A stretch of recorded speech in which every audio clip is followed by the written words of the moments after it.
First thing, ladies, these two tables are ours. Okay? Don't put your stuff over there, over here.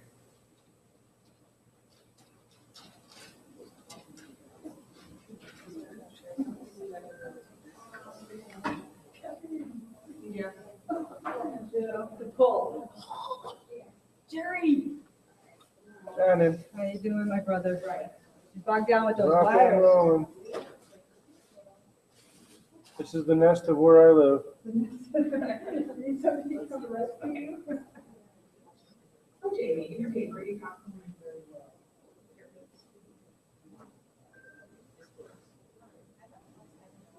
Put them in the back, they're still, let's see, we'll see, figure it out.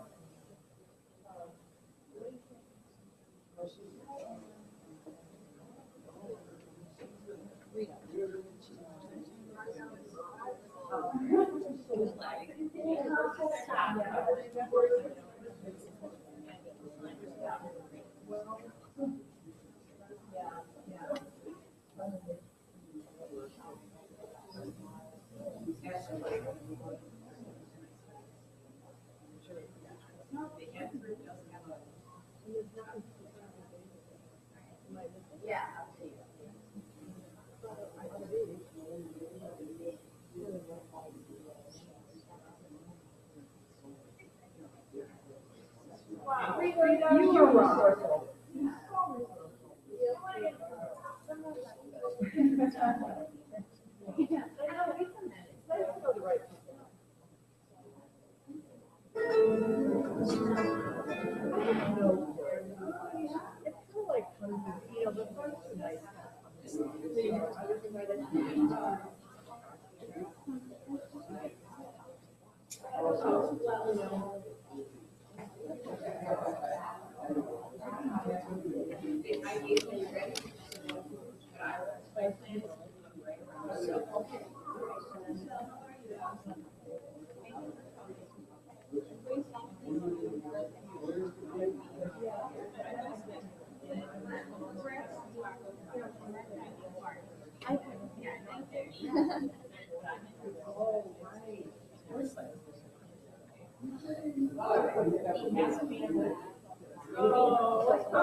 So, I always know it's good.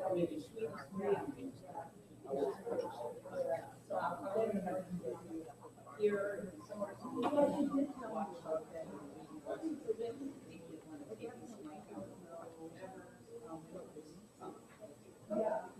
that sounds good. But now we're working on I'm just.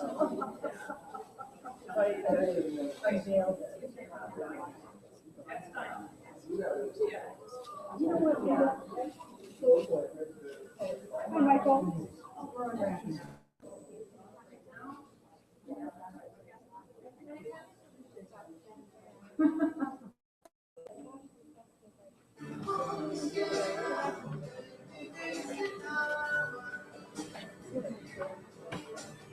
So how's your connection going, Greg? Connection going? Where you go with that live stream stuff? I'm streaming live. All right. That's brilliant, my brother. Brilliant. So I'm inverted. I don't know why.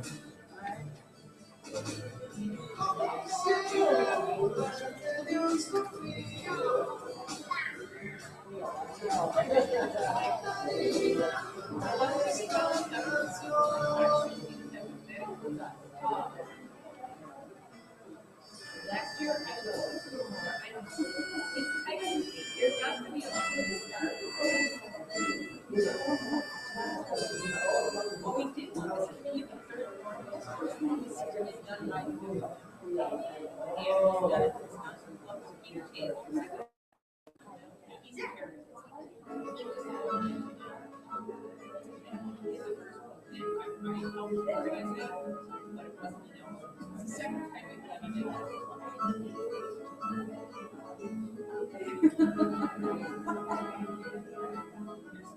last year.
When I moved here in my late 20s, I really did feel like New York was my city.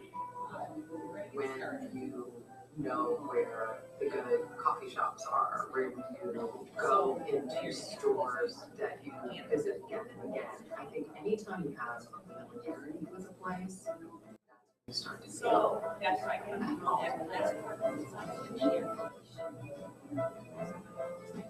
So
Hola. Hi. Linda is.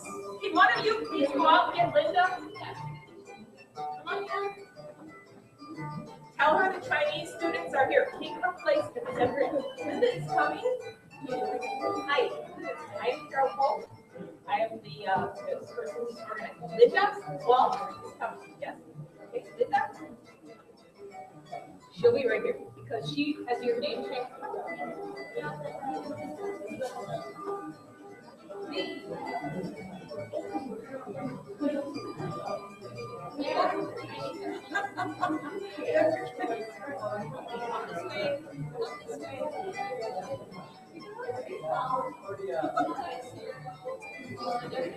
Thank you.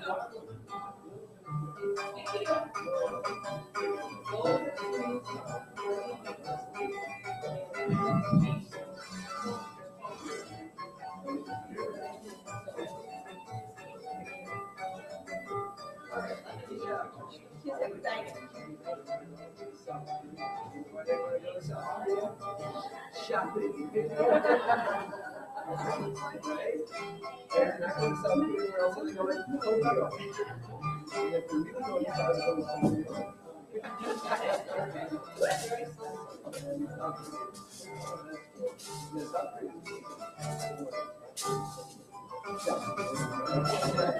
you know, also,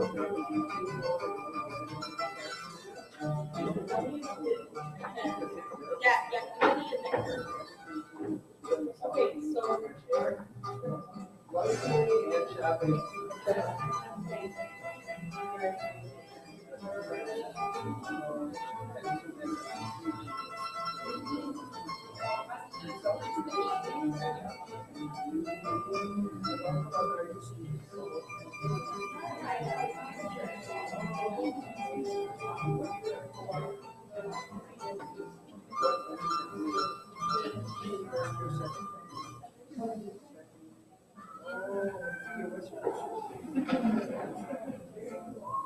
after your last class, you. Are you here?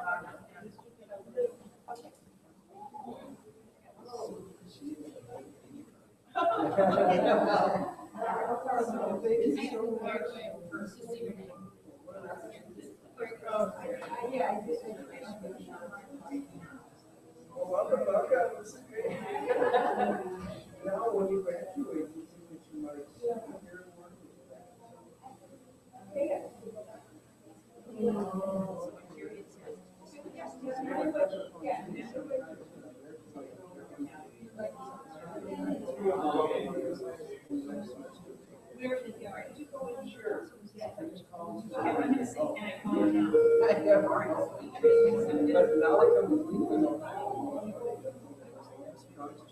Morning, dear. Good morning, how are you? Well done.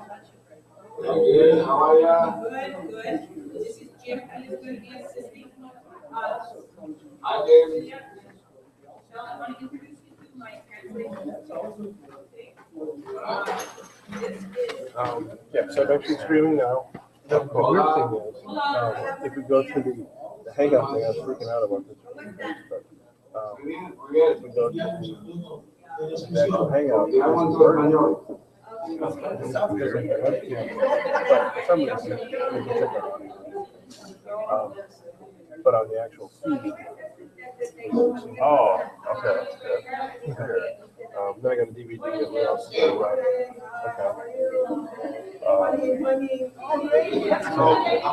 Switch on the DVD. Yeah. Okay. I think that I lost one point.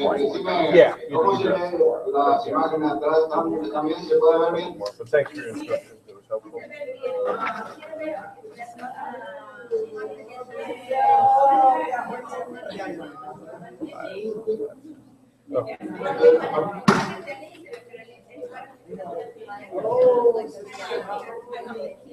Bueno, eso después yo voy a ir moviendo cuando le esté hablando.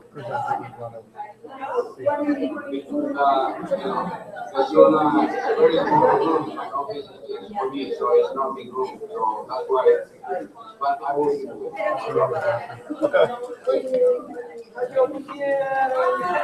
Oh, Mike's all hooked up good and stuff? Yeah, I didn't turn any of them on. Did I turn them on?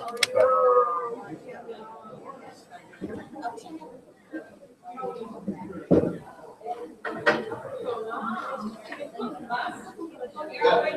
Disconnect now. And then your name, click and tell you when we are ready. While I'm in Perdón, okay.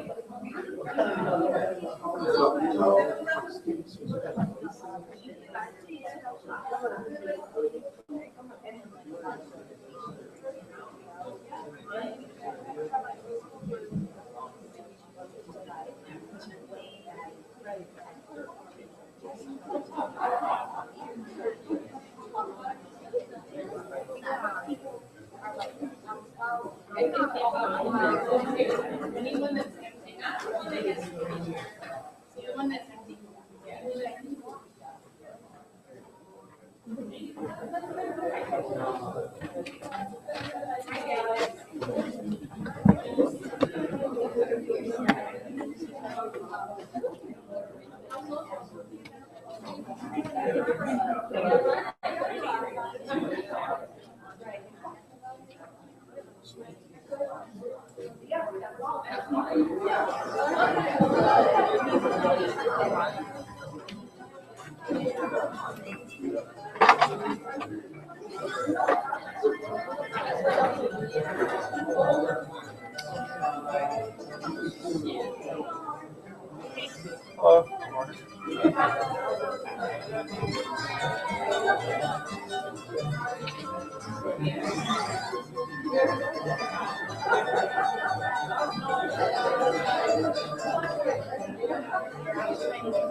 Yeah.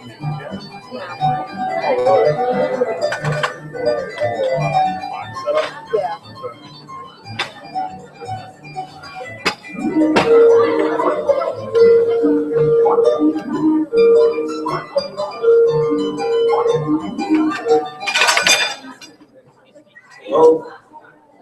Yeah.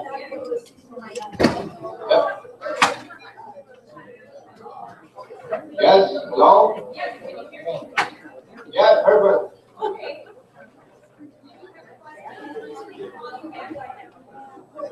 No, you can count, no problem, we don't have a question.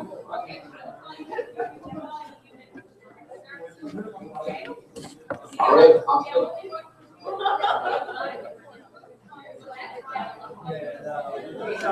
No problem, fine, fine.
Good morning. Good morning. If everyone could get some coffee or a snack and please take your seat, we're going to get started. And I know we're going to have people that will be coming in as the morning progresses. So if my team can try to keep themselves at a couple of tables, because we may need all the seats. We'll hopefully need all the seats. We'll see. Okay, that's great. And what I would like to do is our economic development team, I would like for you to start at the stage now. Okay? That way we don't have a lot of movement.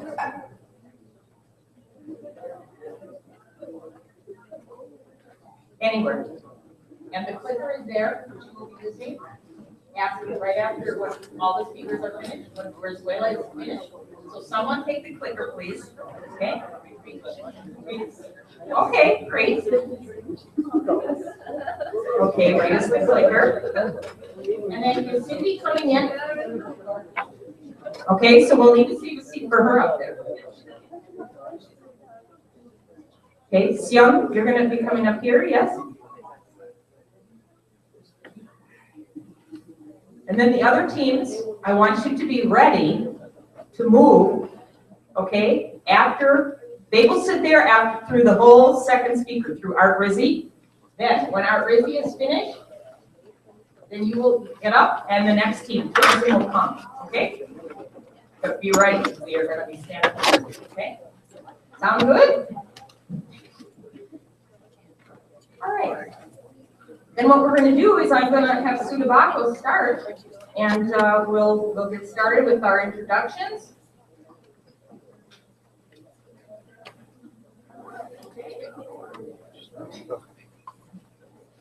Good morning, everybody. As Carol said, I'm Sue Tabacco, and I am a recent graduate here at Alverno in terms of my MBA. Did it in December. I'm really happy to be here and to have done that. gotta say, what an incredible program I was just through. I was so excited to go through it. It was exciting and fun. And so what I actually want to do is, this is the third annual Paraguay Economic Forum in Milwaukee, the second one that Alverno is doing. And I want to kind of give you a little bit of background about why that is and how that came to be, because it's kind of a cool, fun story. So I was in Carol Pope's management class. It was Management 610, Crafting and Executing Strategy. And she brought in a guy named Peter Tays, who worked for Marquette University.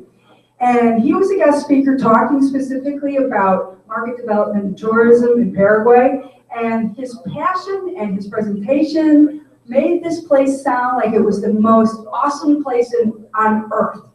And I was so excited to hear what he had to say about this tiny little country that I knew nothing about. And I thought, wow, this is really cool. I didn't think that this cool little country actually existed in the world. And throughout his presentation, he peppered it with suggestions that maybe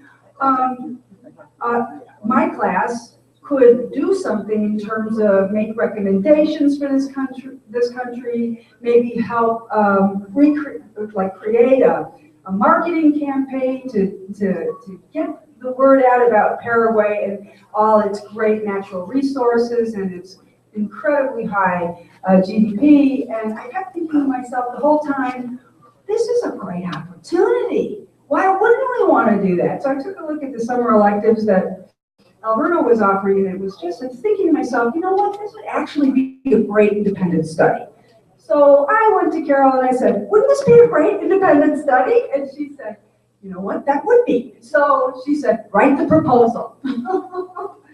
So in spring break, I wrote the proposal, handed it in to her and Patricia Jensen, who's the program director, and they loved it and said, let's do this. So the very next class, Carol announces it in class.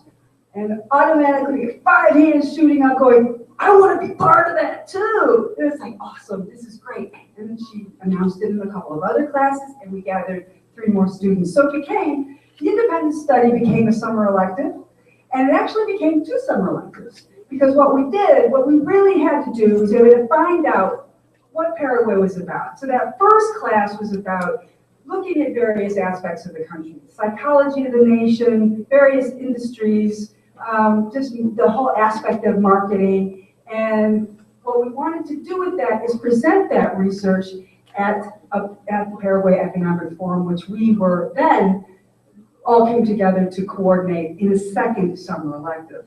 It was such a great experience. I have to tell you, the real world consequences of that, not only rewarding but challenging. I mean, it's not just thinking in the abstract, it was actually communicating with people and understanding what the barriers could be, understanding what the opportunities could be, and just learning all kinds of great things about what it means to be internationally connected with another country. So one thing I really love about Alverno, the innovative thinking and the flexibility that can get built into a program like this. And what's really great and really exciting too is not only do we get to do stuff like this, but they're open to all kinds of different ideas of how to be innovative in a world that's consistently changing and changing at lightning speeds. We barely know how it's really coming about. We don't know the next thing that's going to disrupt our markets. And with that, though, I'm very excited to say that we just got a new dean of the School of Business. She's got that innovative, visionary style about her. She's interested in taking us to that next innovative level. We're excited about her leadership. And the one great thing about her, too, just a fun fact, is that she's a professional chef. Or was, anyway. I'm sorry, it was just, I had to say it. I just thought it was really very cool about how she created a business called Live to Eat, and just created that aspect of her life and brings that knowledge with us too. So without further ado, I'd like to introduce to you Dr. Eileen Sherman.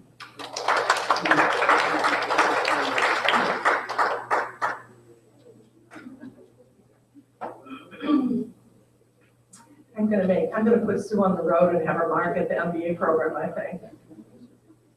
Thanks so much, Sue, for that warm welcome. Well, good morning, everyone.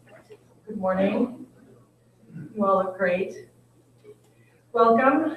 Bienvenidos, which is Spanish for welcome, and Vaya Chapa, this is Guarani for how are you? I want to take this opportunity to welcome everyone to the 2015 Paraguay Economic Forum.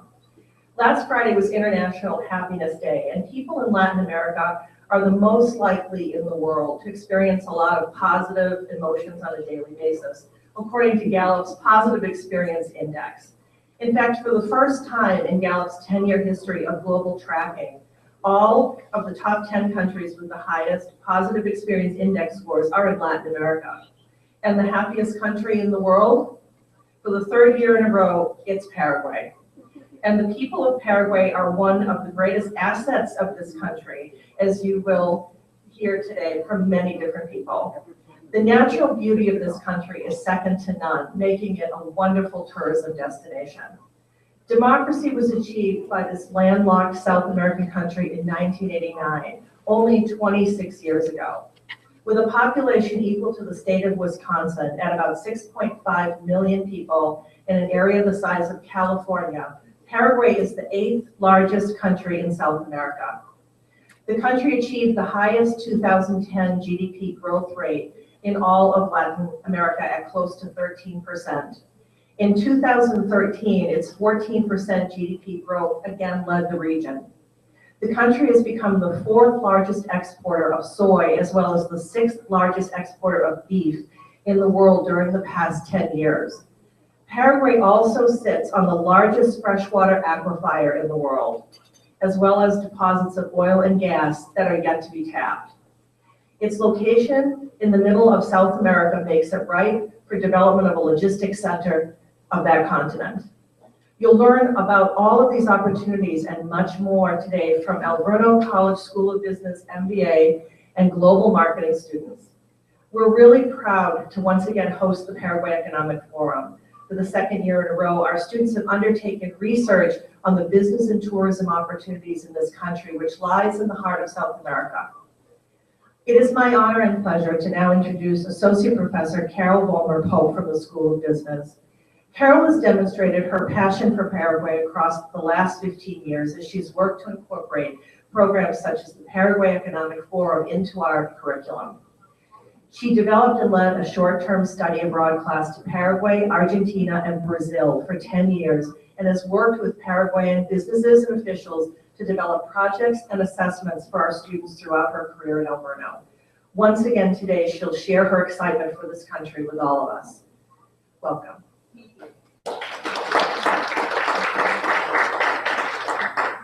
Gracias, Eileen. And bienvenidos a todos. Welcome everyone to the 2015 Economic Forum, Paraguay Economic Forum. I'm pleased that the School of Business and the MBA program are able to host this event for the second year at Alverno College. Why Paraguay, you might say? My passion for Paraguay began innocently enough when my husband and I were looking to adopt a child. A friend of mine said she was adopting from Paraguay, and I said, where's that? The rest, as they say, is history. We adopted our son 26 years ago as a baby, right after the coup that overthrew the dictator of 34 years, Alfredo Stroessner. And we were present in Paraguay in their Independence Day on May 14th, 1989, when the first democratically elected president took office in this beautiful country. Paraguay back then was kind of like taking a trip in time, maybe back to the 1950s, when people still scrubbed their sidewalks and greeted everyone with a hearty hello and a smile. Asuncion was then more of a sleepy capital city of this great country. The streetcar clanged as it turned the corners downtown, and I could hear the whistle of the wood-burning steam train, which was the first railroad in Paraguay, in all of South America, that was built in 1861. And I could hear that from our hotel window in downtown Asuncion. We walked through the markets back in that time and the shops of downtown, and some of the ladies would come up to us as we had our little son with us. He was 8 weeks old at the time, and say, oh, it's fall. and you need to be putting more clothes on him. He's going to be cold. Very, very much the Paraguayan culture, to be concerned, to be caring. So we were swept away by these 2 short weeks in this country with flowers, passionate flowers, colors, palm trees, and beautiful birds singing in the trees. And so we really were excited, and I wanted to do something else related back to this country and keep in touch with it. So you're going to hear more about all of these aspects of Paraguay today. But my students have focused their research on the business and tourism opportunities that exist now in the Paraguayan democracy, and which that democracy has allowed the economic development to bring the country into the 21st century. Our keynote speaker, and we're going to connect now. We have a few little connection issues here, but we're going to be calling our first speaker. You can put that there.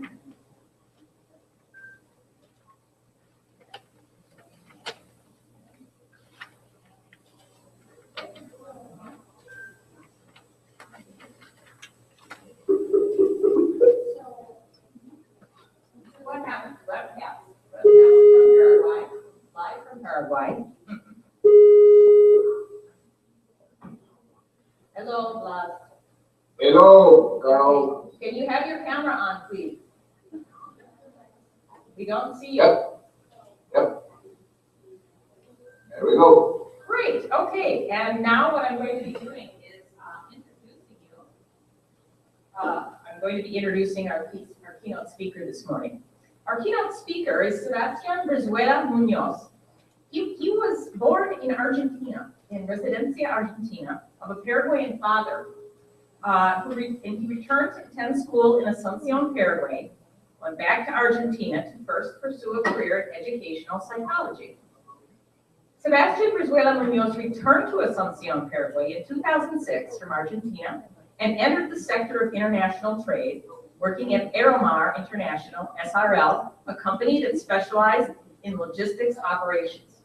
He was also part of human resources at Sud Atlantica, and he is currently a member of the team of the company Logistics S.A.L. Balkan. Among other roles, he serves as founding entrepreneur and executive director of the magazine Revista Logística, Digital Logistics Paraguay, and is executive director at SEMP.co Paraguay, and on the team of Politicas or Politics 2.0, promote the internet along with the process of political marketing with graphic designers, web programmers, and operators of social media. Senor Brizuela is part of a group of young people committed to a solid training and assessing of academic knowledge in Paraguay. The team promotes new innovation, international trade impulses, and the development of a new technological era of global communication. He's a fervent advocate of good practices with sustainable development and environmental preservation. Senor Brizuela also investigates logistical issues to rethink weaknesses faced by the countries of the South American cone, of which Paraguay is one. Before relative professionalism in human resources and the poor road infrastructure as well as river resources. His professional objectives include contributing to the extension of social media at the service of logistics efficiency, encouraging the concerns of young entrepreneurs in relation to the avant-garde process of international trade, logistics, and supply chain, moving the global economy, promoting interest in the provision of food demanded by the world's population due to the impressive population explosion. So please join me in welcoming Sebastian Brizuela Munoz. I would also at this time like to bring up 2 of our Alverno college students. So Cecilia and Giselle will come up. Cecilia and Giselle are students in our interpretation program, our Spanish interpretation program. And they are going to serve as interpreters for Senor Brizuela. And so I'll turn it over and let you folks.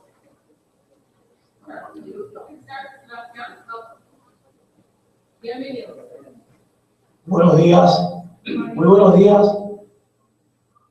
Desde el corazón de Sudamérica, saludos cordiales para todos los participantes del Foro Económico del Paraguay en los Estados Unidos. Good morning from the heart of Paraguay. I would like to welcome everyone here.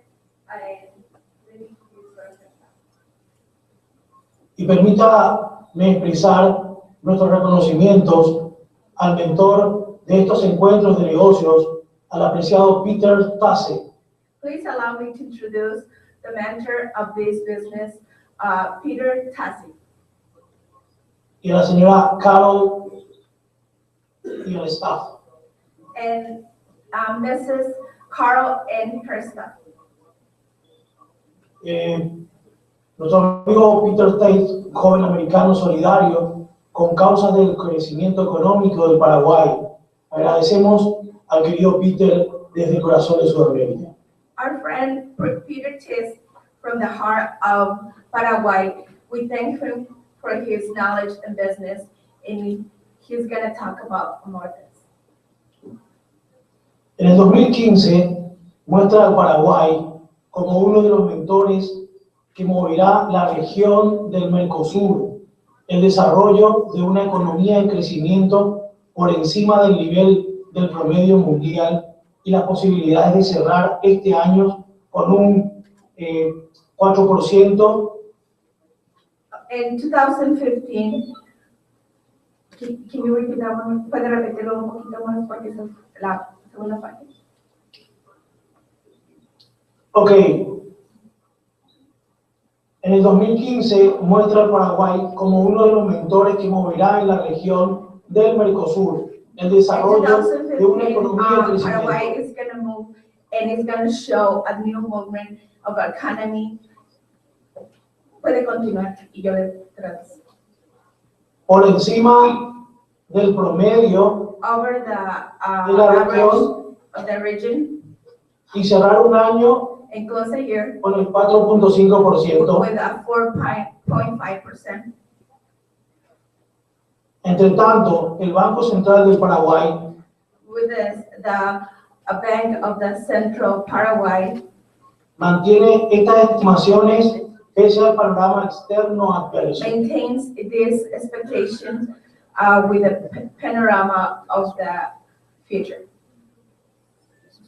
La expansión estará impulsada por los sectores industriales de la carne, The expansion will be impulsed by the businesses of meat, las plantas procesadoras de soja y el fenomenal avance de la construcción. and the factories of construction and the companies that promote. Sin embargo, no podemos dejar de advertir los bajos precios internacionales del maíz y el trigo, Nonetheless, we cannot warn the low prices of the corn and Wheat. wheat. mientras que el arroz muestra un horizonte notable de extinción del cultivo. Whereas En la the rice perspectiva del pan, shows ¿Puede repetir la última parte? sí, en la perspectiva de ocupar In the perspective of to occupy 1 millón de hectáreas. 1 million of acres. No, it's not acres, it's hectare, it's 2.5 acres. Oh, perdón. Otra de las posibilidades que beneficiará a la economía paraguaya Other the possibilities that's going to benefit the Paraguayan economy is conociendo las demandas alimentarias de 2 knowing the millones de demand habitantes, of de 2.000 millones de habitantes. for over 2,000 million of population. La diversificación de los mercados en el contexto de las exportaciones de carne The aportará mejores diversification of ingresos the de market divisas. is gonna contribute to the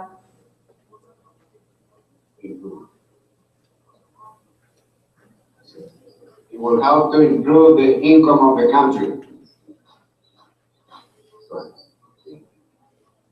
Si se aumentará el volumen enviado al mercado chileno, el ingreso a China y la Unión Europea, the volume will increase to a Chinese market, más la suma que posibilitará muy pronto entrar plus the sum of the new business that will come al gran mercado de los Estados Unidos.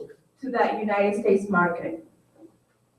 Y en este punto es donde el noble propósito The noble proposal is de Peter Tace from Peter Tace centra sus inquietudes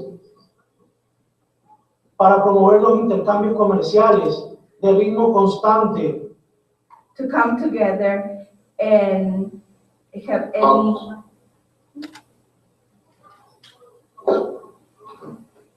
porque necesitamos el apoyo de las grandes economías de because los we need the países support desarrollados. from the biggest economies from the central countries.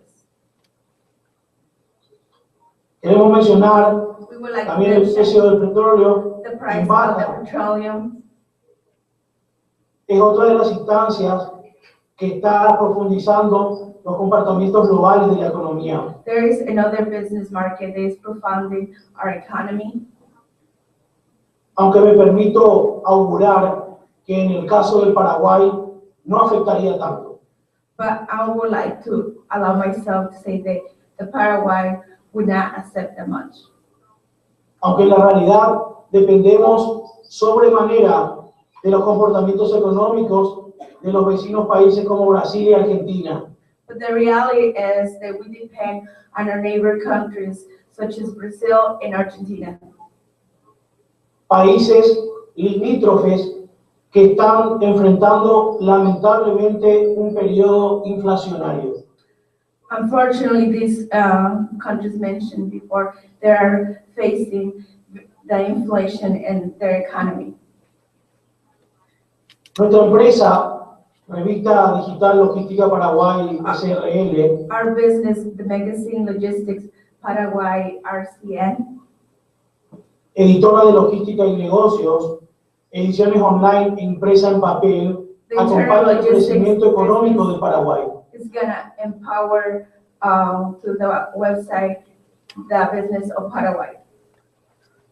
Con ideas pluralistas y el objetivo de atraer inversiones externas al país de tierras fértiles. With ideals that are gonna promote our land, our fertile lands. Con este espíritu With this spirit, acompañamos we would like to las iniciativas del Paraguay Economic Forum, initiate the initiatives of the 2050 Paraguay Forum, promotor del Paraguay en el codiciado mercado americano. the promoter of the Paraguay initiative for the United States promoting our business. Thank you. Reitero la situación específica de la Argentina y Brasil. Se refleja el complejo escenario en este año. I would like to make an emphasis for the Argentina and Brazil inflation situation. Por otra parte, las variables de gran peso de la economía es un tipo de cambio de las monedas. Also, the variables such as the currency exchange that is happening right now, Ligado a la intensa movilización de las exportaciones, que si no se controla, estallará en el bolsillo del consumidor. if this is not under control, it's going to affect the consumer's pocket. El Paraguay continuará creciendo para ponerse al frente de la dinámica económica regional. The Paraguay will continue growing to move forward for their economy. Con relación a este párrafo, Alejandro Werner, del Fondo Monetario Internacional, destaca al Paraguay como una de las economías más dinámicas, vanguardia confirmada por el presidente del Banco Central del Paraguay. With the made an emphasis of that paragraph, Paraguay is one of the new, more modern economies that promotes so many things, like even the Bank of ¿cuál es el nombre del banco? Banco Central del Paraguay. Central Paraguay assures that it's going to be a very innovative economy.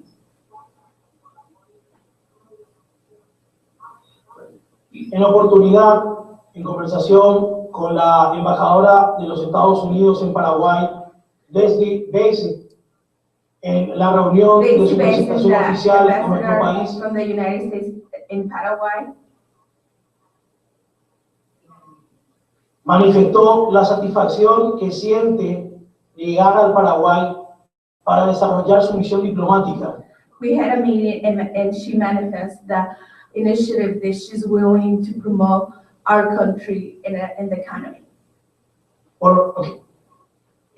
Es un país en franco crecimiento económico mediante el esfuerzo de una nación que trabaja para producir materia prima de productos agroalimentarios. It's a country that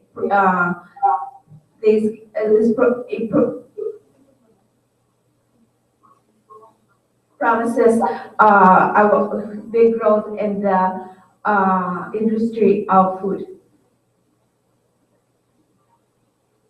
Lo importante es enfrentar el desafío de pensar para hacer, sobre todo intentar que la ciencia y el conocimiento conformen un todo. Can you repeat that last? ¿Puede repetir la última parte? Lo importante es saber enfrentar el desafío de pensar para hacer y saber, sobre todo, intentar que la ciencia y el conocimiento conformen un todo. The important thing is to know and think that the most important thing is to take the science and the business aspect together so we can come and be successful.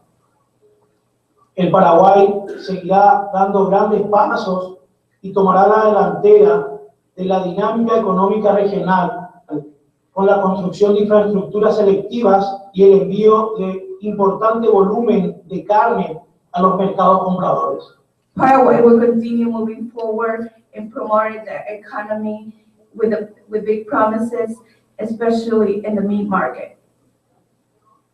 Estos vaticinios de un gran año transferimos a los que participan del foro y aprovechamos para convocar con optimismo a los inversionistas americanos para que decidan venir al Paraguay, una nación de gente cálida y solidaria. We would like to thank the 2015 Economic Forum for welcoming us and taking this opportunity for us to promote the economy in Paraguay and also showing the warmth of our country. Very good.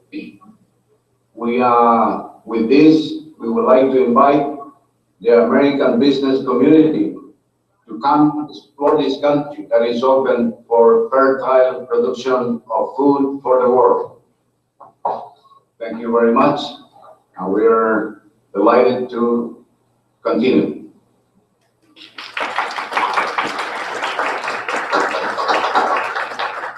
Thank you so much, Senor Brizuela, and Blas Olón. Blas Olón will be coming and speaking with us again later. So for now, we were going to disconnect from you, and I know you're watching us, because this is being streamed live in PowerPoint, the entire conference. So we will call you on the Zoom. Okay? Bye-bye.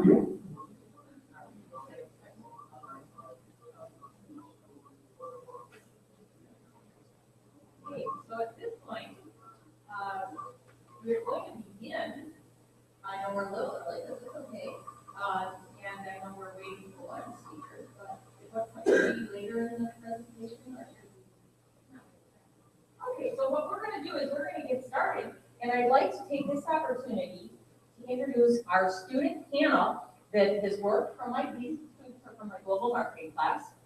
They have worked with the other individuals from the MBA class that I had this last fall. And some of them will be featured, and I'll be telling you their names. They'll be featured in video. One of them is supposed to join us. We'll see what happens. It's kind of a play it as it goes morning, and that's all right. But what I'd like to do now is talk, introduce you to the students that are here. We are going to have our undergraduate students. These are my global marketing students. We have Rita Fadness. We have Carrie Bosinek. We have Jasmine Conway. And we have Seong Kim, who is a foreign exchange student from Korea. And the individual in the MBA students they work with, Cindy Cervantes, and Cindy hopefully will be coming today. Sergio Diaz, who is in Florida, he's part of our MBA program now, and he commutes. And telecommutes, we do all of this here at Alverno. And Jamie Thomas, Jamie couldn't be with us today because her sister is graduating from the Air Force Academy this morning. And they have been working with Amy Peach, who is here. Amy, wave your hand. Okay. And Amy has been coaching this team. So at this point, I'm going to turn it over to our team, and they're going to be talking about economic development. Thank you. Thank you, Carol. As Carol mentioned, my name is Rita Fadness. Carrie Pasai. Jasmine Conley. Shan Kim. And today we are the Economic Business Development Group. To begin, first of all, what is economic development? It can be applied in many different ways in many different contexts, especially being unique that here we are in the United States, Wisconsin, promoting Paraguay. But economic development can pretty much be applied the same everywhere. So economic development is the sustained concerted action of policymakers and communities that promote the standard of living and economic health of a specific area, like Paraguay. Economic development can also be referred as to the quantitative and qualitative changes in the economy. So in this forum, we're going to be talking a lot about economic development in Paraguay. We have conducted interviews both live and electronically, and all of our interviewees have spent a lot of time researching Paraguay and how the business affects it there, because they're in the graduate program. So today we're going to focus on three main areas. The first one is going to be done by Carrie, and she's going to talk about the logistics in Paraguay and a lot of the economic growth on that. And then Jasmine is going to talk specifically at economic growth and development itself. And then finally, Sayan is going to talk about why should business leaders pay attention to Paraguay. From our discussion, our main goal is to hope that you become more interested in the business of economic development in Paraguay to have a better understanding of it. And maybe even hopefully from our recommendations, we can interest you someday as future business leaders or current business leaders to want to invest in Paraguay. So first, I'll begin with Carrie. Okay, I worked with Jamie Thomas, who's a local senior business analyst here in Milwaukee, and we did a short interview that we will play for you.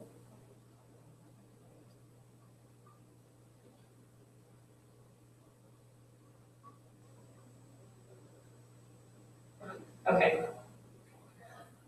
So Jamie, in your paper, you talked significantly about the difficulty of business in Paraguay, in particular the lack of infrastructure. What do you think can be done to improve the infrastructure of the country? So I think Paraguay can look into more of the public-private partnerships to determine which projects they need to go into first in order to improve their infrastructure. So I think a lot of the projects that they need to do, well, first, their number one priority should be more paved roads.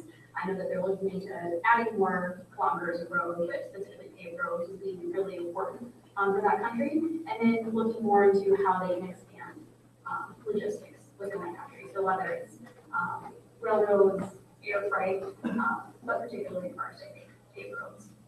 Another comment you touched on was the low tax structure, which of course will entice foreign business. However, can that low tax structure support the infrastructure needs of the country?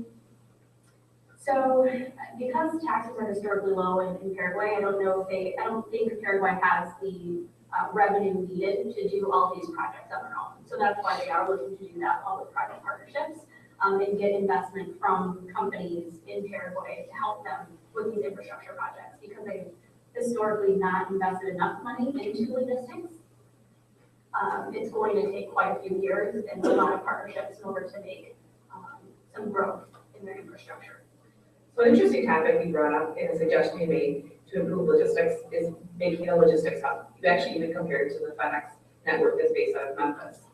So what do you think they should focus on first? Air, ground, rail? Yeah, I think obviously all of those things are important. I think first would be roads. You're going to attract more companies to Paraguay if you can transport it easily throughout the country to neighboring countries. So I think roads are probably first. I think second would probably be more air freight. And foreign companies especially are going to want these products and we're going to be shipping them from Paraguay to foreign countries, perhaps outside of Latin America. I think air freight would be pretty important. So depending on where most of the businesses are located. If they're located around Asuncion, it might be beneficial to improve the space at that airport. Jamie, I really appreciate your time and your feedback, and then I will go over some recommendations we have to improving the infrastructure of.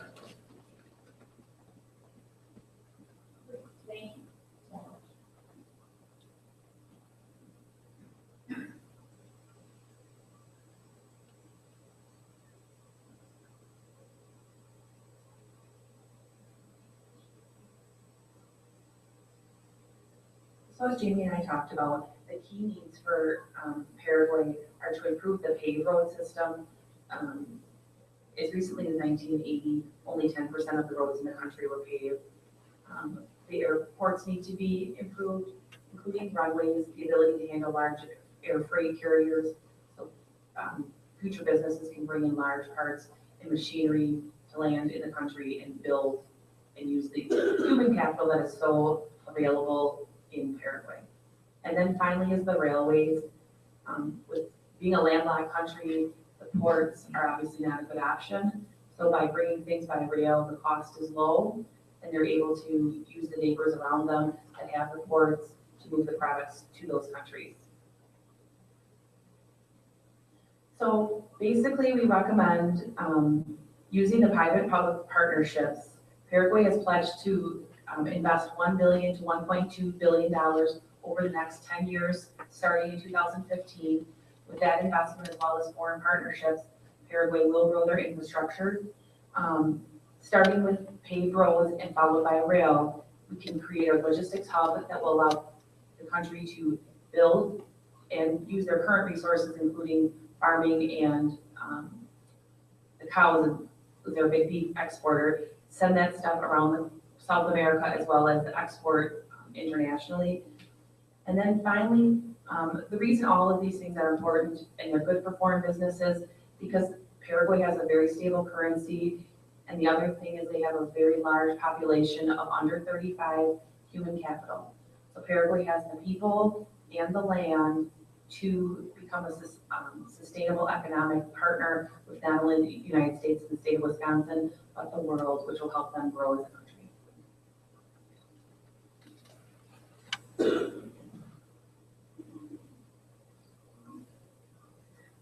Buenos días todos y bienvenido al Paraguay Economic Forum. So as previously mentioned by Rita, the person that I conducted my interview with is a telecommuter by the name of Sergio Diaz.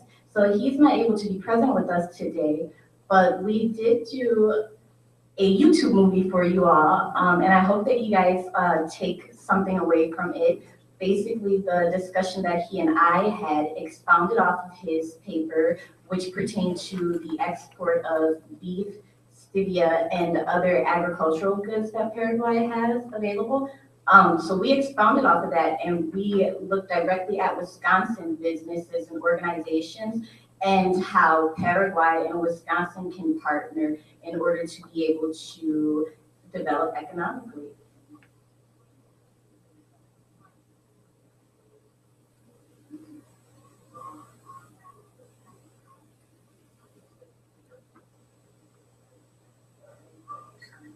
So Sergio, let's have you to introduce yourself and then talk about your involvement with the Paraguayan Economic Forum.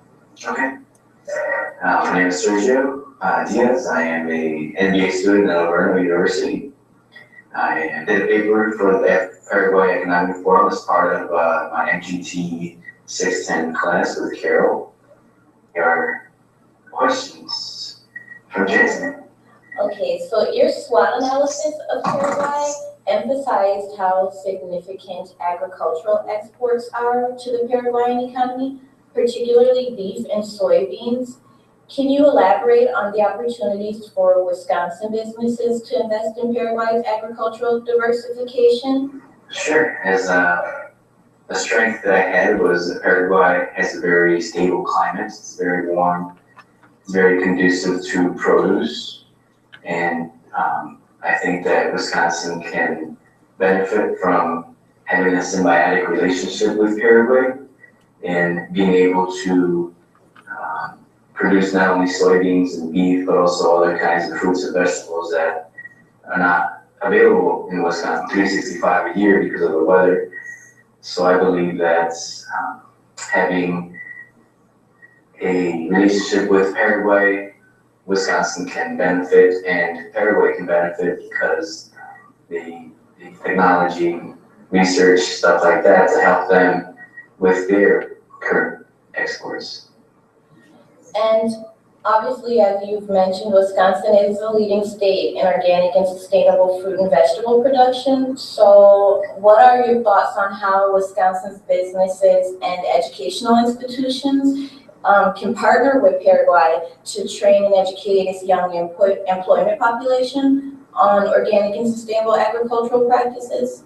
Obviously, Paraguay has a large market of businesses and educational institutions can partner with Paraguay to train and educate its young employment population on organic and sustainable agricultural practices. Wisconsin institutions as well as businesses really going down to Paraguay and training the young people to better position themselves to export organic fruits and vegetables.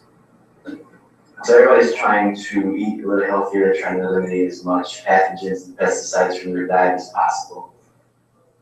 So with Wisconsin being the leader in organic fruits and vegetables, we can pass on technology and research that we have done to Paraguay in order for them to be a leader not only in South America but all over the world for exports such as other fruits and vegetables. They're already a top export for soybeans, and the stevia is also an up-and-coming export. So we can definitely give them help, and they can help us in return.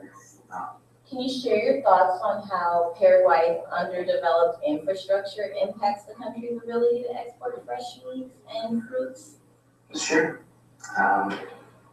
So one of the biggest things in export is being able to get your product where it needs to go as fast as possible, as efficiently as possible, and eliminating or reducing as much waste as possible. So with Paraguay not having an infrastructure that is up to par for the export, they're trying to do most of the fruits and vegetables that they do get out are spoiling before they get to where they need to go. There's not any railways that can help with the transportation of exports. As I noted in my paper, there's only a couple, if not one or two, airports in the whole country that can offer larger planes, larger cargo planes, the space to land properly. So I believe that having a better infrastructure can greatly help Paraguay in being able to export more properly and reducing waste and money from their products that they can't get out of their country and their fishing. Muchas gracias a todos. Thank you, everyone.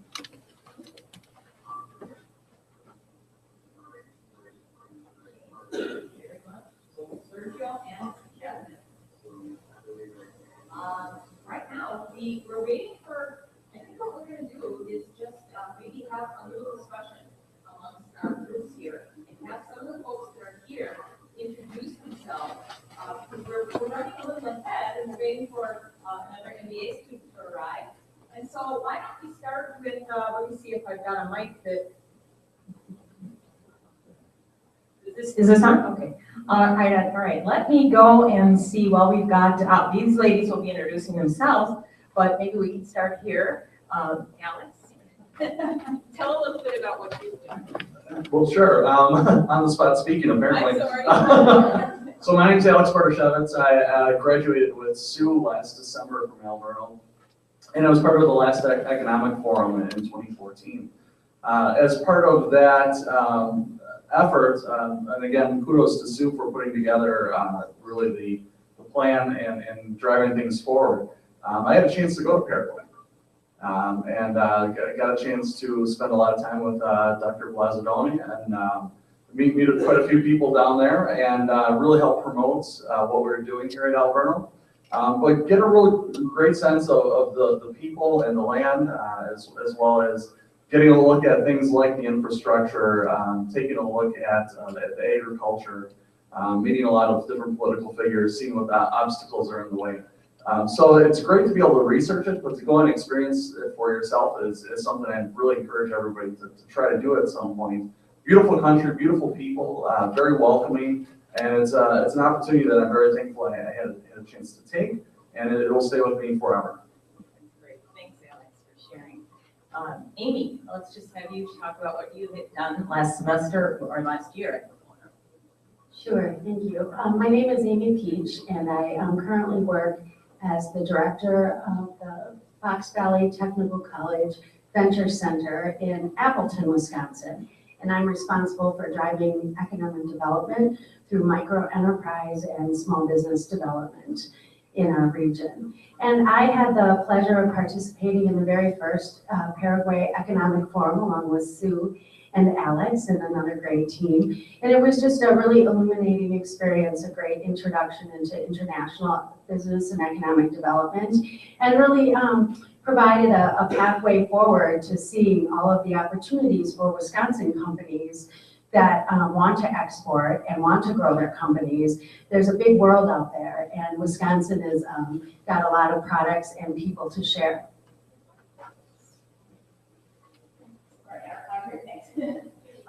You're a little ahead, so Cindy, you can just get yourself settled and you can come up on stage.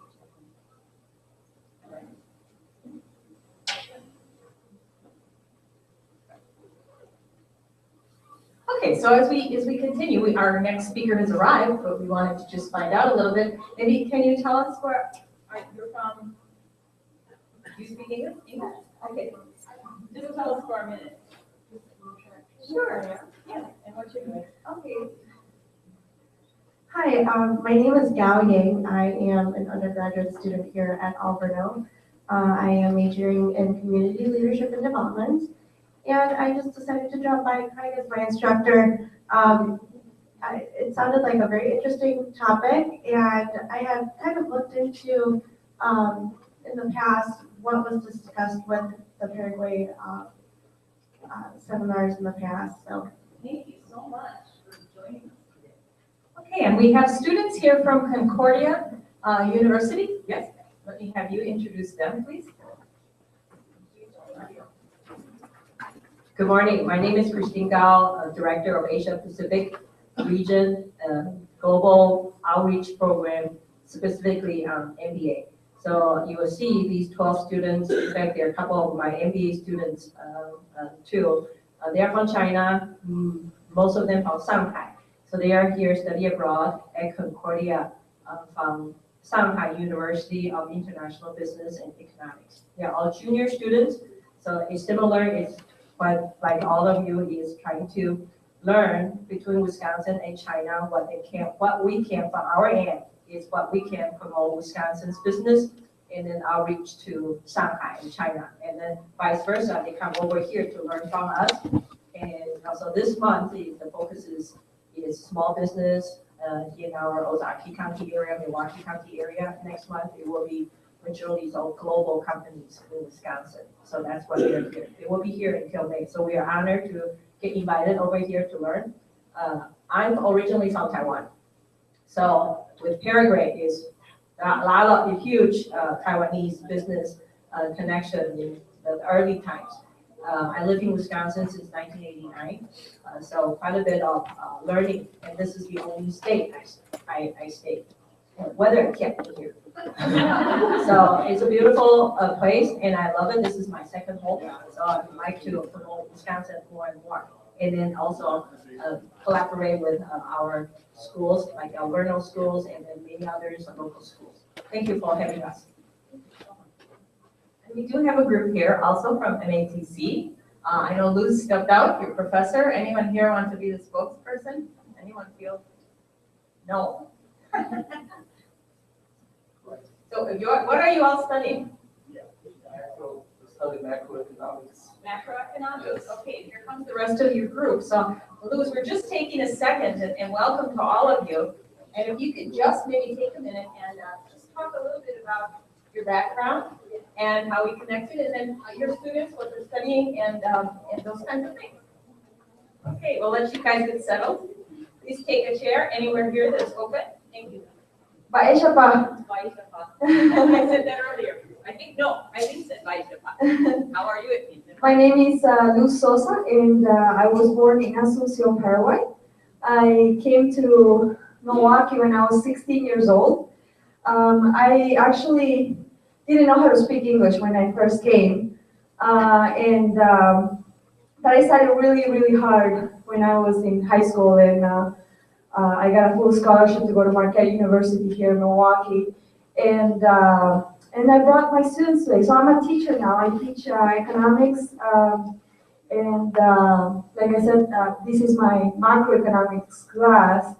And so yeah, I've been living in Milwaukee for almost 14 years. So yeah, Anything else you wanted to say? Well, and I wanted to thank everybody who is here and who is representing my country. I'm very proud and I'm very glad that Alverno and Carol have put this program together. It's just amazing, and I really appreciate it. This is very, we appreciate it that, such a small country, the heart of America, can be represented here today. So thank you. Thank you. Okay, do we have anyone else here at this table that I didn't? No? Okay.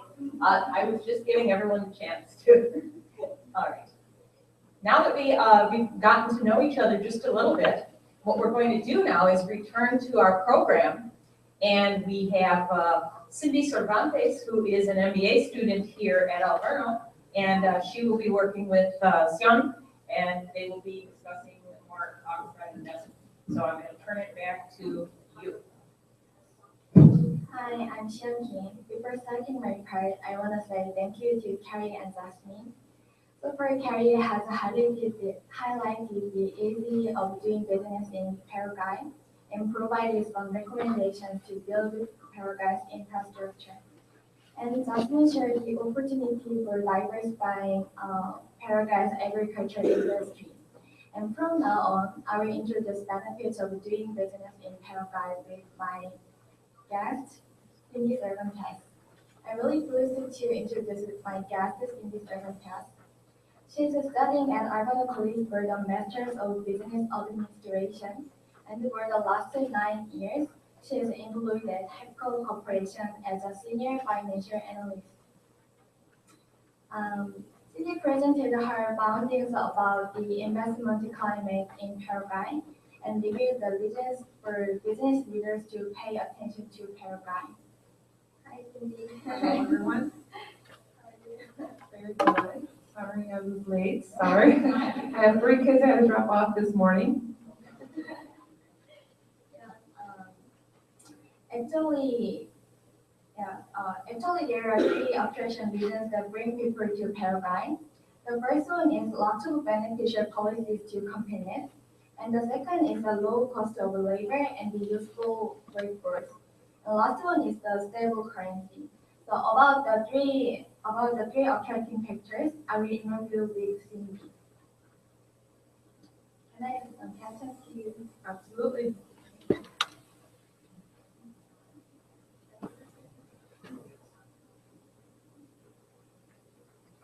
Paraguay actually encourages many companies to do business in Paraguay. There are lots of beneficial tax policies.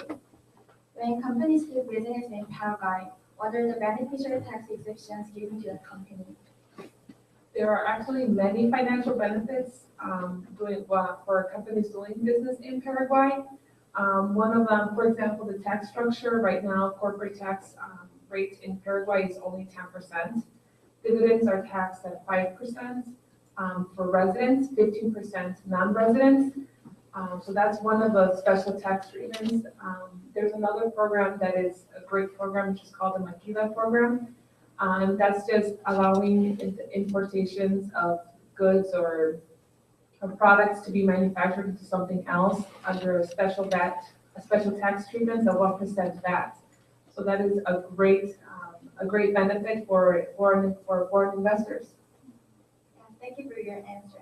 Yes, I think the policies make Paraguay's market more attractive.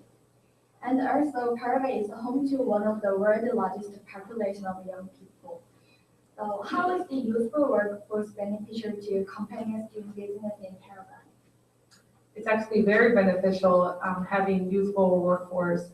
If you think about it, younger generations are eager to learn, eager to just become professional. So they are actually, the companies doing business in Paraguay are able to tweak them, to mold them, and just get them to adapt to their organizational culture that they want to establish here. Thank you. Yes, I agree with you. So the youthful workforce is one of Paraguay's strengths. And then here's another strong strength too. Actually, Paraguay has a stable currency. How does Paraguay maintain the stable currency? And what benefits can companies receive from the current stable currency? There's many factors for that. One of them that we could probably mention now is the central bank. Central bank pretty much regulates interest rates, controls the flow of money, which pretty much translates to control of inflation. So that's one way to stabilize currencies. Another way is just the export activity. So the more exports that Paraguay does, the more business that they do, the more that their currency is in demand. And that pretty much, in theory, we can probably say that if the more you import, the more the foreign currency is in demand, and the less that your domestic currency is in demand, so that deflates, it falls in value. Now that translates for companies, that just means that for the end of the line, the profit line, there's less volatility, less fluctuations, so that translates to relatively stable and profit margin. Yeah, thank you. And however, now Paraguay has a problem with Mercosur.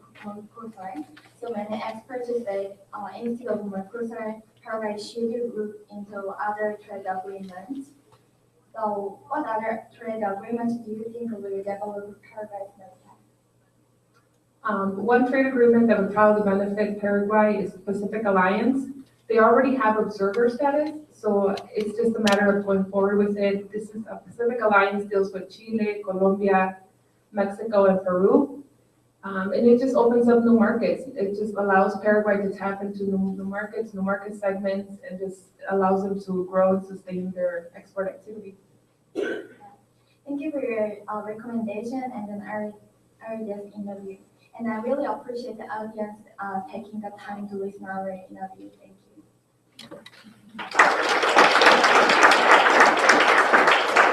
So overall, from our forum discussion, we learned as a group that there's great opportunity in Paraguay. Carrie talked about the logistics and how there's opportunities to grow, and like once Paraguay takes on those logistics needs, like roads and railroads, there will be great opportunity for the United States and businesses to pursue it. Jasmine talked a lot about how agriculture and how there's economic development growth there, like their good GDP level. And then Sayon and Cindy, they talked more about how there's a low cost of labor and there's such a big youthful force willing to work there. So I think together as a group today at this forum, and from our research, we've learned that there's positive and intriguing aspects of Paraguay for business leaders and for us as consumers here in the United States to invest more in Paraguay. We recommend you to continue to do your personal research after attending this to see the possibilities of doing business in Paraguay can have on you and yourself, whether that's involving economic development by purchasing Paraguayan goods from there or anything else you may pursue. So that is our research, and we hope you research more into economic development in Paraguay.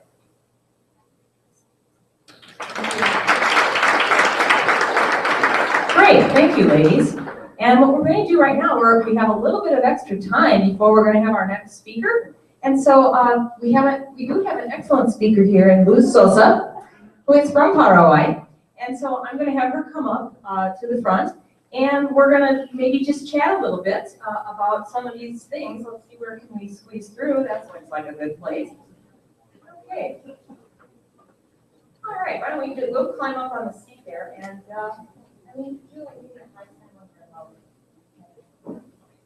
great.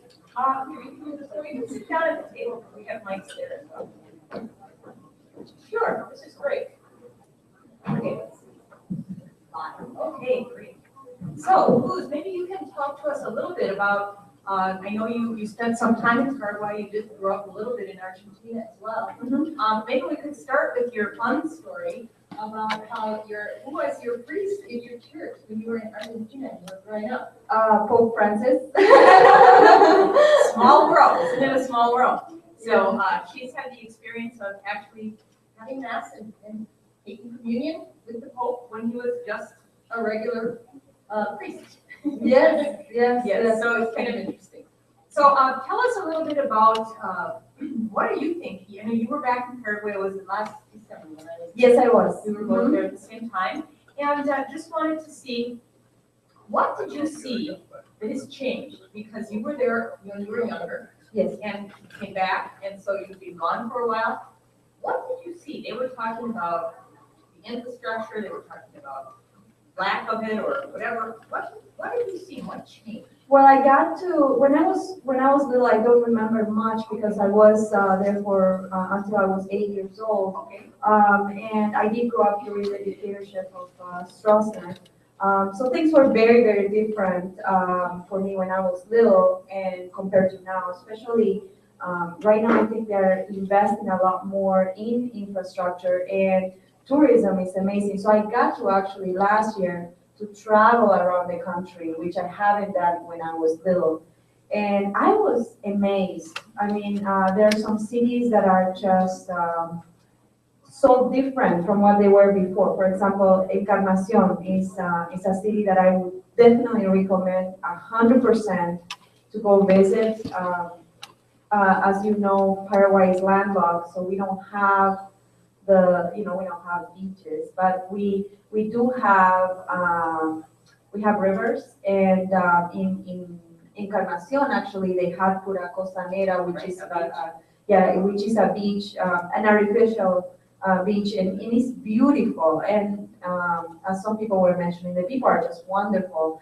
And at night and during February especially, they have the carnivals, and I remember being there and being in the hotel actually right in front of the beach and just hearing the music in the outside and just people, walking around dancing. So very different, very beautiful.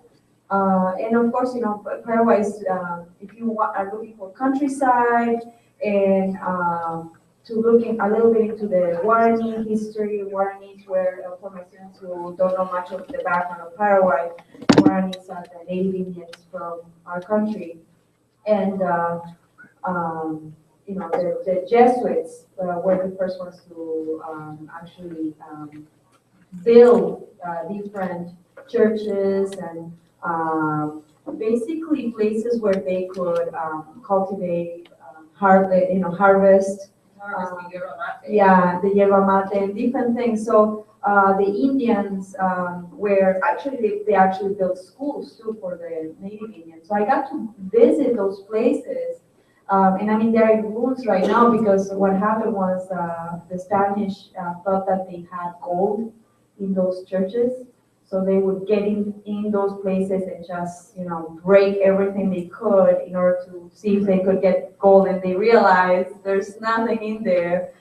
It's just, people growing food and learning because the Jesuits actually did a great job in teaching the Indians how to read and write.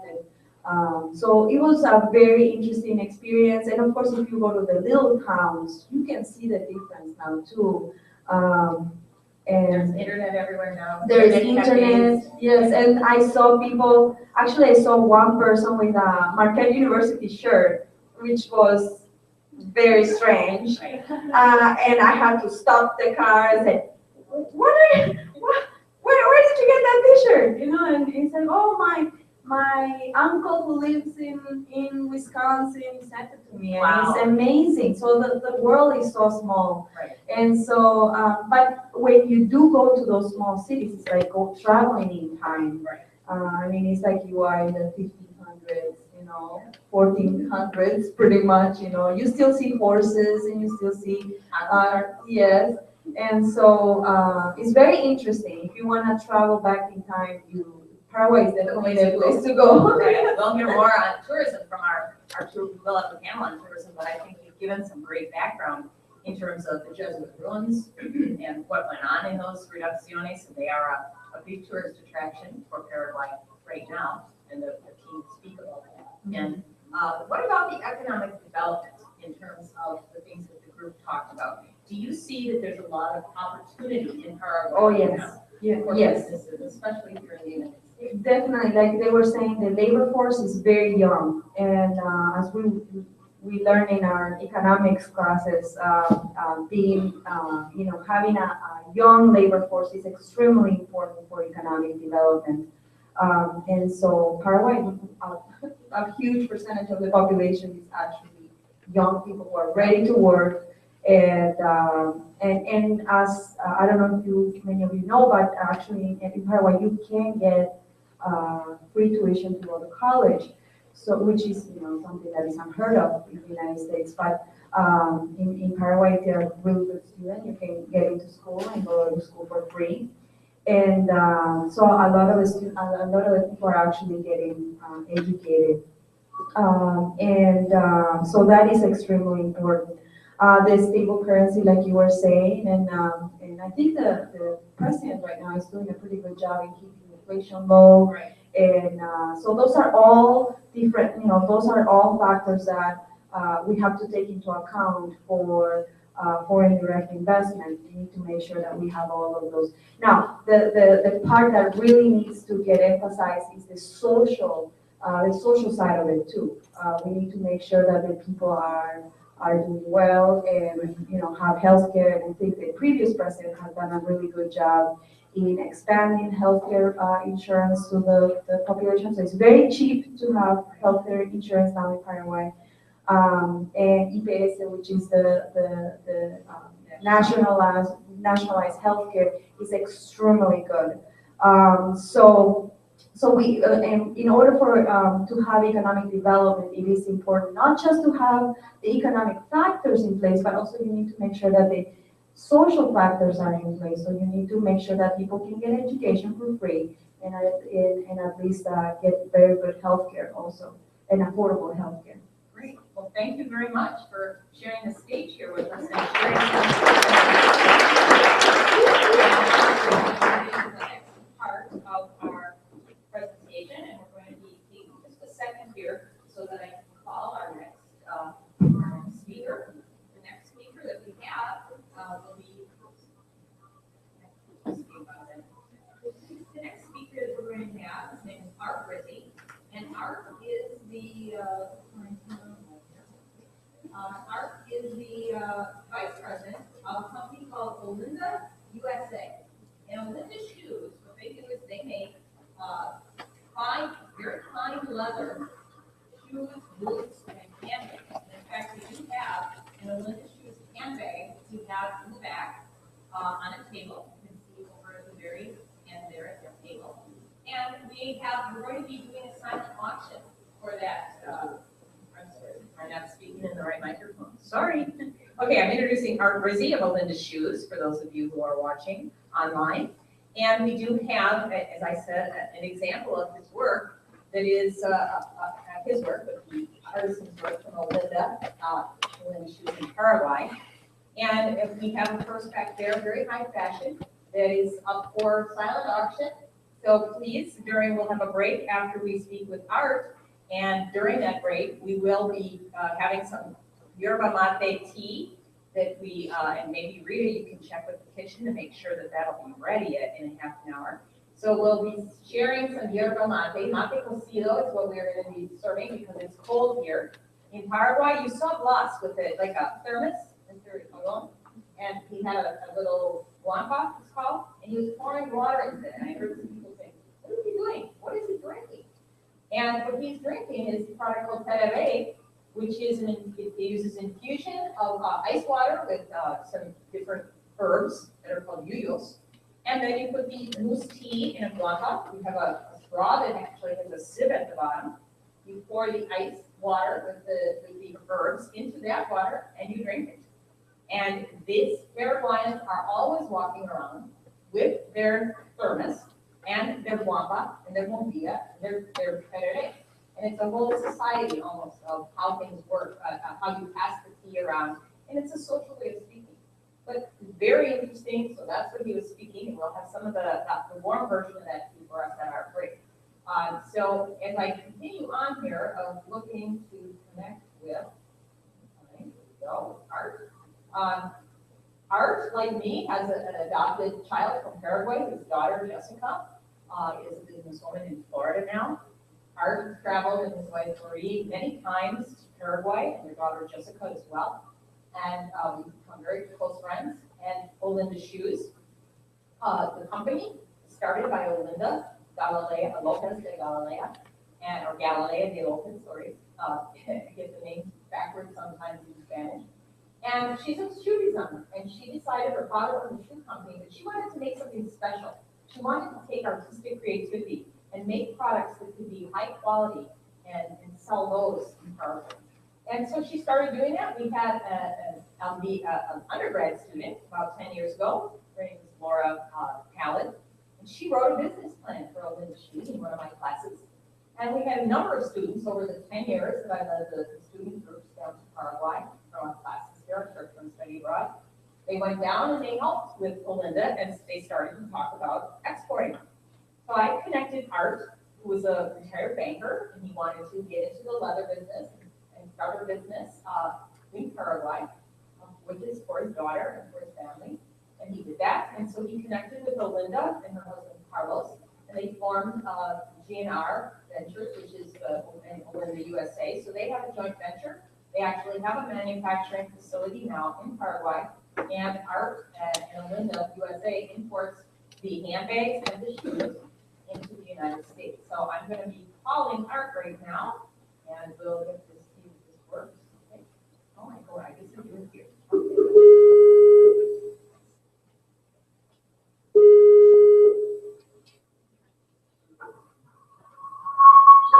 Oh, good morning, Art. How are you? Hi, Carol. I'm fine, thank you. Can you see me all right? Yeah, let's see. If you could put your camera just down a little, we're seeing a lot of your ceiling. That's the best part. Okay, well, I hope you heard my introduction. And I also talked about the fact that you have a purse that you've graciously donated here that we will be auctioning off on a silent auction that shows the quality of your products.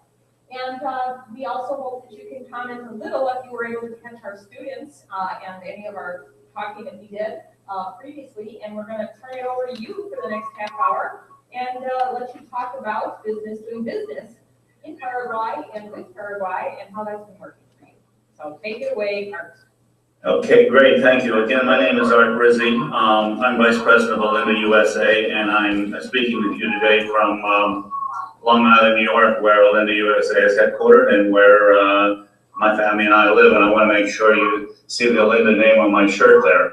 So anyway, a little advertisement. But and I see Carol on the screen now.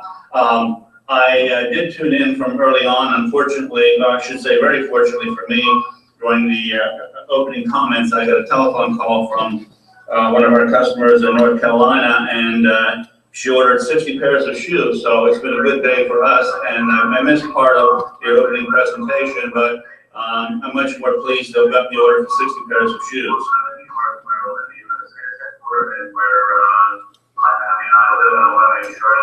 See the Olinda name on my shirt there. And I see Carol on the screen now. I did tune in from early on. Unfortunately, I should say very fortunately for me, when the opening comments, I got a telephone call from one of our customers in North Carolina, and she ordered 60 pairs of shoes. So it's been a good day for us, and I missed part of the opening presentation. Audio up on your speakers.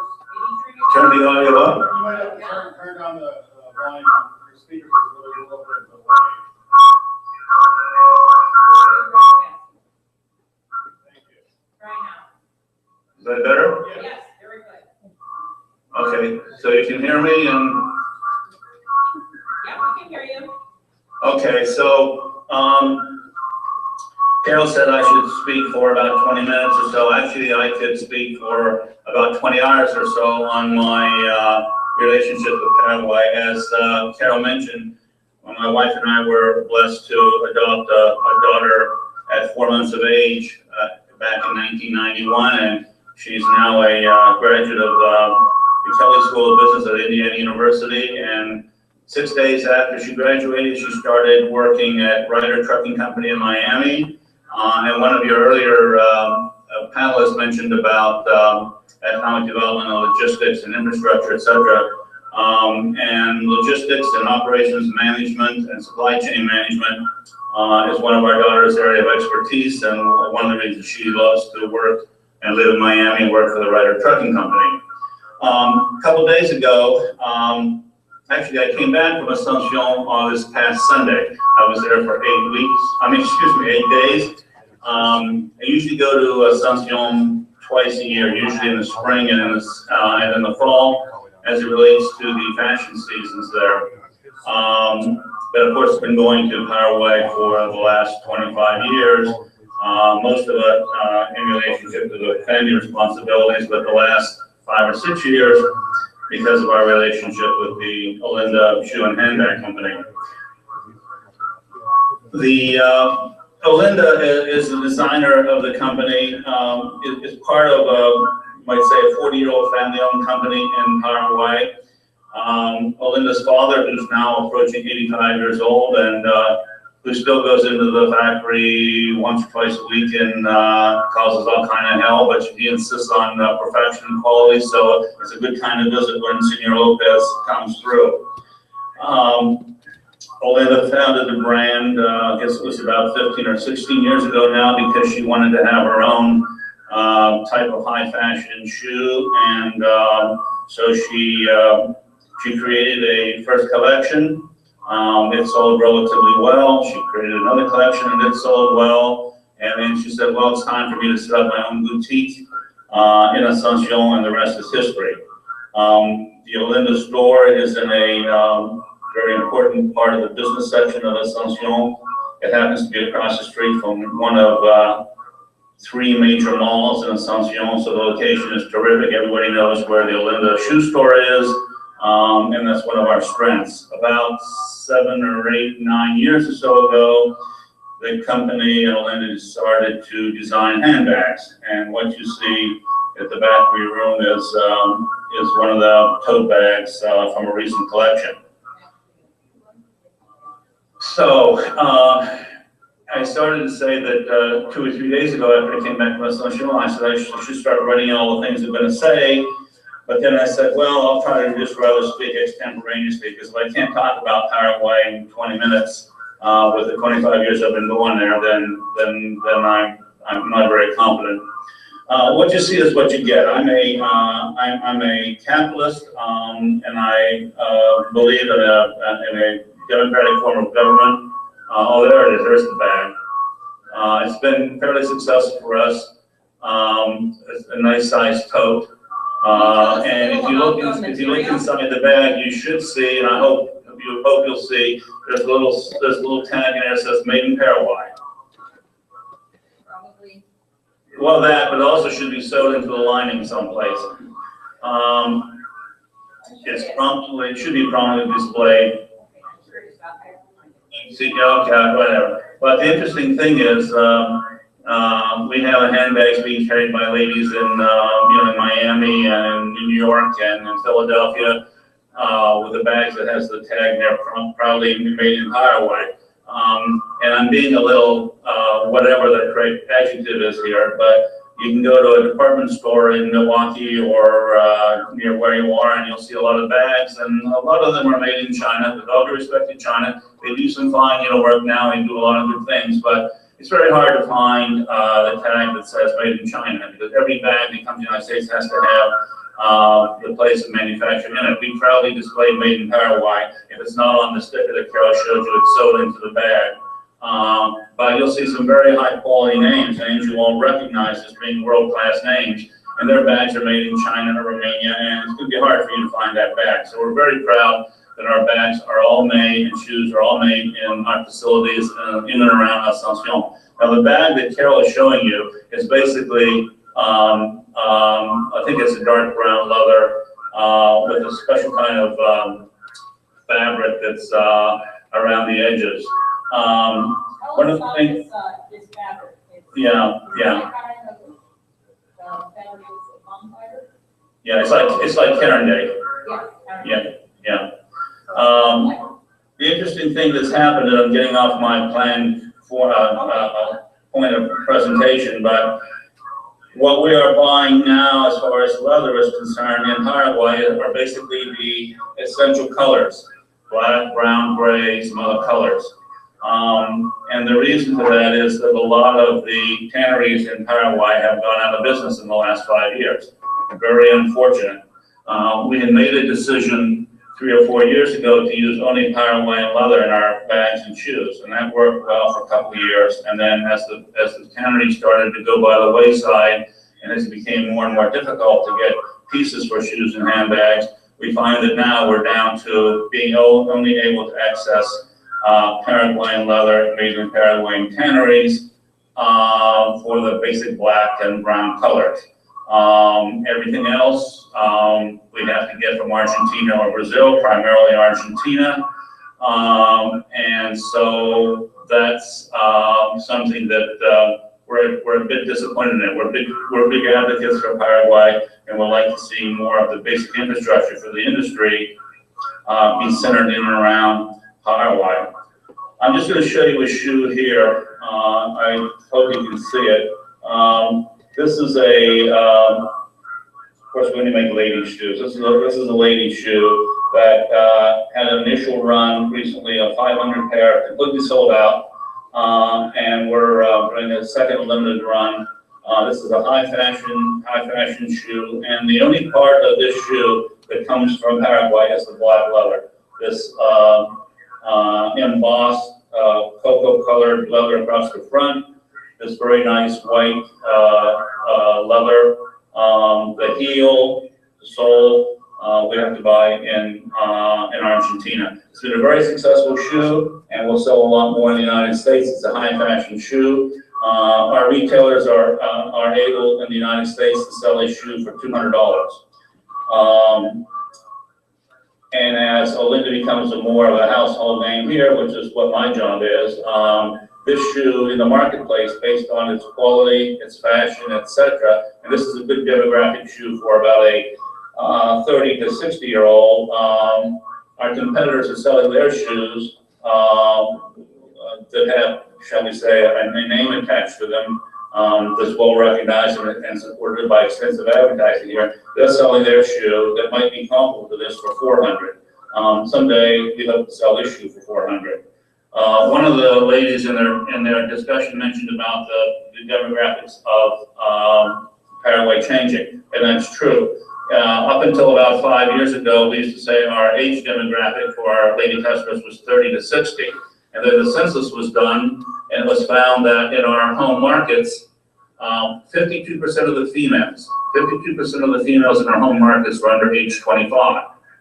So we said, we better start making shoes for the 19 to 25-year-olds. And here it is. All you 19 to 25-year-olds, that's a pretty, excuse the expression, sexy-looking shoe. Our 25-year-old daughter has this in snakeskin. To show you some of the sophistication of the manufacturing that can be done in Paraguay, these, for lack of a better word, holes in the shoe are done by computer. The leather is cut out, and you probably can't see it, but inside there's a black lace mesh. It's got a platform and about a 5-inch heel. Now it's hard for most women to get up in the morning and strap on a 5-inch heel and work through the day, and maybe go out to work, go out to a restaurant or some evening entertainment with a 5-inch heel. But for those of you who want to do it, this is just to show you that our demographic has changed and that we're now making shoes for the 19 to 25 to 30-year-old. And this has been a success for us. We made it in pink, blue, brown, a couple different colors, and the young ladies really gravitated to it. So that's just two examples of our shoes. We retail in the we sell our product in the United States basically through trade shows. And some business I make within a relatively modest geographic area in and around New York City. I'll take day trips to Philadelphia where we have 2 or 3 very important customers. As a matter of fact, we're proud to note that there's a store in Philadelphia called Bus Stop. It's in South Philadelphia. It's owned and managed by a lady from London. And last year it was voted the best boutique in the country. And you'll find Olinda shoes there at Bus Stop, the best boutique in the country. So we think that kind of gives us some kind of endorsement as to the quality and sophistication and fashion and value of our shoes. Most of our customers are along the East Coast because we're headquartered here on Long Island. As I said, our prime marketing effort is through trade shows. For example, one example is the Atlanta Shoe Show. Every February, March, and every August, September, there's a shoe show in Atlanta, which is a great show for us. We go and as a vendor, we show our products to literally thousands and thousands of people who attend the show. And most of those people, most of those individual vendors, retail store owners, are from the East Coast. We do have a few customers who buy from us occasionally in Michigan and in Indiana and in Kentucky and in Tennessee. But the bulk of our customers are along the East Coast, starting from Florida all the way through the Carolinas, up into New York, New Jersey, Connecticut, Pennsylvania, etc. We sell only to independent retailers who in turn place their shoes, place our Olinda shoes in their stores. So we don't have any brick and mortar facilities here, which are tremendously expensive. Maybe someday, but not right now. So our marketing strategy is to present our shoes to the retailers who buy them and then place them in their own privately owned stores. Of course, that's different from what we do in our capital city of Asuncion, where not only do we have our own store with the Olinda name on it and only Olinda shoes and handbags. And in South America, some jewelry, sunglasses, etc., some of those accessories are sold there. But we also have our own manufacturing facilities. And to just touch on it while I'm thinking about it, one of the people making the presentation was talking about manufacturing. Excuse me for looking at some of the notes that I scribbled down, but talking about investing in Paraguay.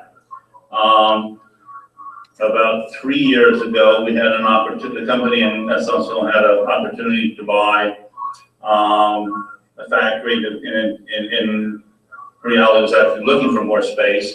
We're not a big company, we're a small family-owned company, and we know what we do and we know what we do well. We don't try to be any other than we are, but we're still a relatively small company, and that's just fine. But we were looking for some additional space. My partner in Olinda USA, who happens to be my wife and I, were also looking to invest some money in the company directly or indirectly. So we worked a deal whereas we, the Olinda USA, and my wife and I invested in a factory in the capital city of Asuncion and lease it to the Olinda company that makes the shoes and handbags. So it was a great deal for our colleagues in Paraguay who got a very nice, attractive factory. And it was a good deal for us because we were able to invest in the company and in a fine-looking building, which serves as one of our manufacturing facilities.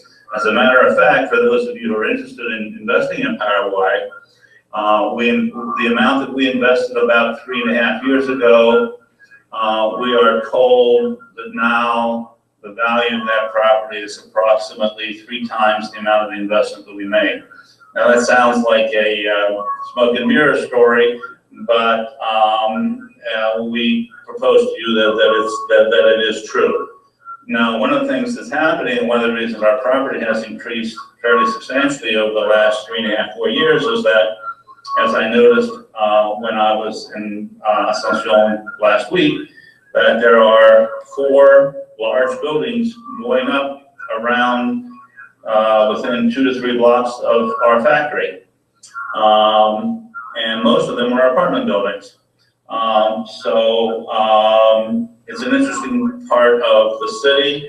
The factory itself is a 15 to 20-minute walk to what you might call downtown Asuncion, where our shoe store is, and where important parts of Asuncion, like the La Mission Hotel, Shopping Marechal Lopez, etc. So for those of you who are interested in investing in Paraguay, I just have one story, and the story is that we've invested successfully very well in a manufacturing facility in Asuncion.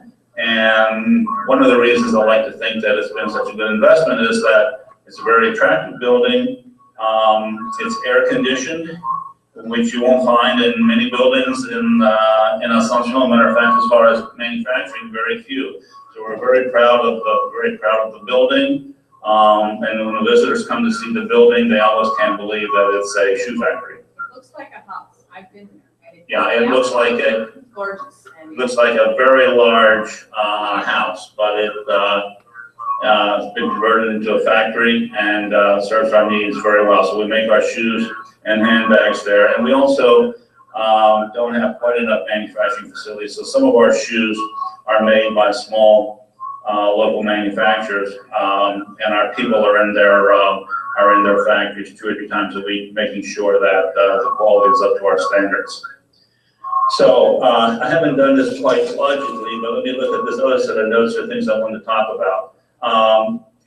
The country itself in the region, Paraguay looks literally to me completely different than it did 25 years ago when we adopted Jessica. Even over the last 2 or 3 years, the progress in the city development of Asuncion is staggering. There are construction trains going up all over the place.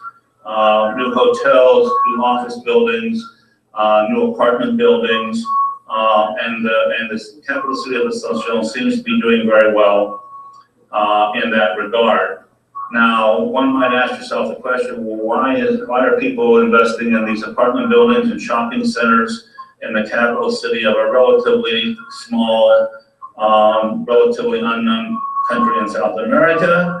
And the reason for that is that a lot of the Argentinians and Brazilians and Venezuelans are saying, our country is not very stable. Where in South America can we find a stable democratic government? And the answer is Paraguay. If I had told you that 10 years ago, I probably would have been lying. But the worm has turned. I was in Buenos Aires in March of last year, and the currency was 8 to the dollar.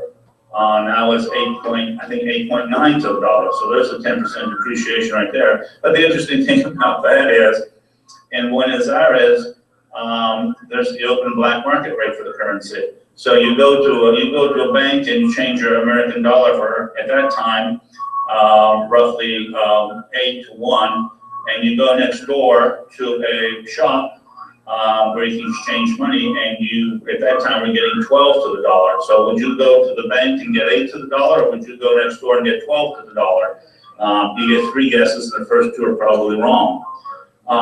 So in my opinion, I'm not a political economist, but what I see as a businessman is that the economy in Argentina is near being in shambles.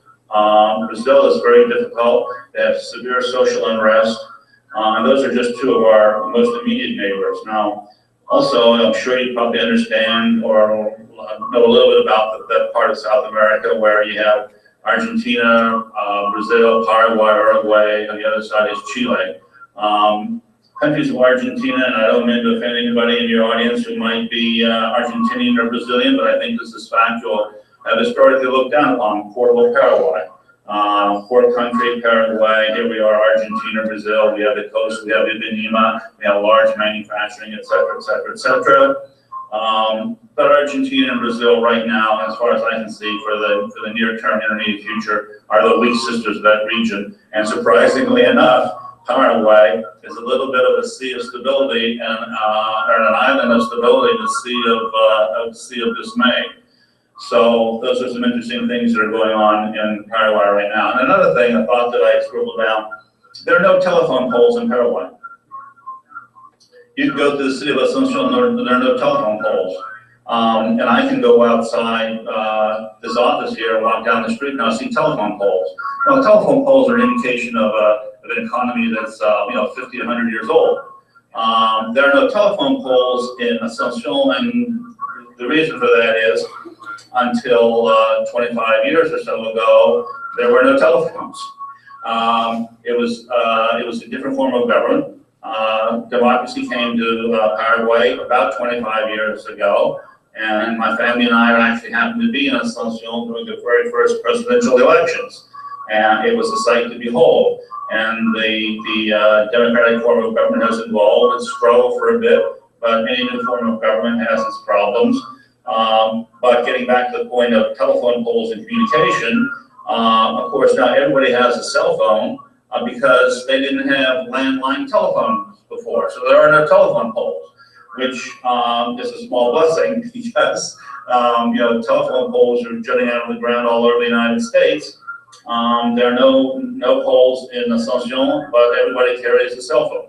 So that's just one indication of what you'll find in Asunción. One of your presenters talked about the, and I'm looking at my notes, talked about the infrastructure needs of Paraguay. And yes, of course, all countries that are trying to build their economics need more infrastructure. But I will tell you one thing, Pedrosa International Airport in Asunción looks like nothing that it did before, even 5-6 years or so ago. It is clean, it is modern, and the last 2 times that I was in Asunción a week ago, and then the last time was at the end of last year. It's a clean, modern, efficient airport, and they really made strides. So I think that's an important thing for business development. As far as roads are concerned, the roads in Asunción are normal city roads and streets, potholes like we have here. Once you get 20 miles, 10 miles, 15, 20 miles outside the major cities, then yes, you do have roads that are less than ideal. But as your presenter mentioned, that's something that needs to be developed. Private-public partnerships makes a lot of sense to me. I hadn't really thought about that a lot, but one of your presenters talked about that, and I think that makes a lot of sense. Getting back again to my notes and some of the things your presenters talked about, you talked about exporting raw materials. I can remember driving down along the river in Asunción and seeing 40, 50 trucks loaded with soybeans and whatever, getting ready to unload onto ships to take the soybeans to China or any place else in the world. So there is a strong agricultural base in Paraguay. It's doing fairly well. I think the price of soybeans is probably down. I don't follow the price of soybeans that much, but there are huge ranches and huge farms in the Chaco, which, as you probably know, is about half of the country. The Chaco is a place in Paraguay that's similar to the outback in Australia. Large farms, large cattle ranches, et cetera, et cetera. So they do export commodities, they do export beef, etc. However, the question is, let's talk about a cow. They have raised cows and they slaughter the cows and provide meat for the population and export a lot of that beef. And as you know, not only Paraguay but Argentina particularly exports Argentinian beef all over the world and is a world-recognized exporter of beef. But once you slaughter the cow and eat the beef, you've got the hide. So you basically strip the hide, and it's called wet blue. It's a raw material. It's raw hide, if you will. Raw hide. It's called wet blue. I don't know why it's called wet blue, but that's what it is. And Paraguay exports a lot of that. And I think the prices for that right now are reasonably good.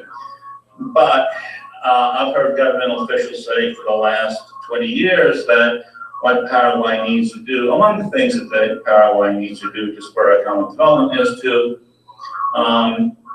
change a little bit of the focus with somewhat more emphasis on exporting value-added products. So I present to you this shoe. This is leather, but it's not wet blue. What we would like to see from someone speaking as an investor in Paraguay and a partner in a Paraguayan company that designs high fashion shoes and bags and exports them to the United States, the toughest market in the world, and we're gaining a foothold here and we're getting some traction, and people are beginning to say, oh yeah, Linda, I know you, you're from somewhere in South America. So 5 years from now, they'll say, oh yeah, you're from Paraguay, you make those high fashion, really good, high quality shoes, and yeah, I'll pay anything for them. Okay, so that's a bit of a dream, but my point is, why not, instead of just exporting that wet blue leather to all over the world, and I'm going to story about that in a few seconds, why not keep some of that at home and tan it and sell it to a Linda and have a Linda make a very high quality product. That's called value added. So I would stress that is an important way to enhance your economy, to begin to shift from exporting raw materials to exporting, manufacturing, exporting high quality value added products. Talking about the, as I just said, I have a story about that. A couple of years or so ago, I was at the Atlanta shoe market, and a woman came by our booth, looked at the shoes, and did this to them, whatever, and she said, "Where are these from?" I said, "Well, these are made in our own factories at our company headquarters in Asunción, Paraguay." And she says, "Wow, well, I only buy Italian leather." And she was kind of nasty, and I wasn't in the best mood. So I said, "You only buy Italian leather?" And she said, "Yes, I only buy Italian leather." I said, "Well, that's interesting." I said, "Italy is a great country, isn't it?" She said, "Oh, yeah." She says, "Oh, I've been there several times." I said, "Oh, great." I said, all your trip, 4 or 5 trips to Italy, I said, "Have you ever seen any cows?" And she says, "What do you mean, I've ever seen any cows?" I said, "Have you ever seen any cows when you've been in Italy?" And she said, "No." And I said, "That's because there are none. There's no such thing as Italian leather. It's Paraguayan leather, it's Argentinian leather, it's Brazilian leather. What the Italians do better than anybody in the world, without doubt, is tan the leather into a finished product. There's no doubt about it. The Italians have the best technology and are the best tanners in the world. So they're buying Paraguayan wet blue leather, they're taking it into their factories, they're tanning it, and they're making shoes out of it. Except that now, as I mentioned before, it's a bit of a dig against some of the high value and high quality Italian manufacturers. A lot of those high quality Italian names that you come to know and love are having their shoes made in Romania and other parts of the world. So my point about the lady and the cows in Italy is, you talk about Italian shoes. It's okay to say Italian shoes, but it's not okay to say Italian leather because there is no such thing. It's Paraguayan leather, it's Argentinian leather. You're talking about the another note I had put here. You see how my mind works. My wife says my mind doesn't work. I can't draw a straight line. I have a thought that goes here and a thought that goes there, and then eventually they all come together. You're talking about the demographics, and I guess I probably mentioned this, about 52% of the females, and I did, being under 25 years of age. Somewhere along the line, I scribbled down that you were talking about tourism. Someone was talking about tourism, and of course, maybe it was said while I was out, but we're going to be doing tourism after the break, so yeah, please. Okay, one more minute? Yes. Please. Okay, is that what you said? Yes. Okay, there's no place in the world like Iguazu Falls. Now, of course, most of that is from the Brazilian side, but Iguazu Falls is a huge waterfall in Argentina, Brazil, and Paraguay. It's absolutely gorgeous. I couldn't believe it the first time I've been there. And first time I was there. I've been there 3 or 4 times. And if any of you have ever been to Niagara Falls in upstate New York, I would respectfully suggest that Niagara Falls in the United States looks like a dripping faucet compared to Iguazu Falls in Argentina, Brazil, and Paraguay. And why the local governments haven't done anything to encourage eco-friendly tourism is beyond me. So let me try to wrap this up because Carol is pushing me away. But and I'll be glad to answer any more questions if I can. But to confirm that as far as Paraguay is concerned, the workers are friendly. It's a very friendly, people-oriented place. The workers are skilled. A lot of them, however, need more training. I mean, you need trade schools in Paraguay, just like you need trade schools in the United States. By way of anecdote, the head of our production at our factory that I referenced before is a master handbag maker, and he's one of only, I believe this is true, I think he's the only, and I won't stand on this, but I think it's been said that he's the only authorized certificate enabled person to teach handbag making, whatever, or something like that. So there, and he's trained a lot of people in our factories. Let's see. I would suggest that there are opportunities in Paraguay. There are problems in Paraguay, but the opportunities far exceed the problems. The problems can be worked through. And for any governmental official from Paraguay who might be listening, I would respectfully suggest that I don't understand with all the available land in Paraguay why one could encourage people from Wisconsin, whatever, to set up some kind of manufacturing in Asunción or outside of Asunción with maybe some kind of grant advantage property, 5 to 10 years tax abatement, and you have a stable workforce, that's very well. The craftsmen and craftswomen are very good, and that only leads to economic development for the country. So individuals like me and our colleagues in Paraguay are trying to do their best. Some government support would be helpful. And I won't get into the details of that because my time is running out, but it's been a pleasure.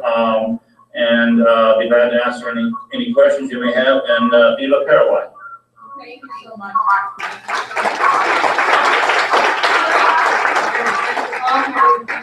Thank you so much. You're welcome. Okay, bye-bye. Okay, he's great. He's got a lot of stories to tell, as you know, and we're just happy to share with us. So now what we're going to do is we're going to take a little break. And during the break, somewhere, I haven't been to the table yet, but I know that we brought in a bag of yerba mate from Paraguay. Guayaquil is the brand. It's an organic brand of yerba mate. And the kitchen said they would be brewing that up for us. So I think I have 2 young ladies checking on that right now. And we will be having refreshments at the back. Tasting Paraguay, not cocido from Paraguay.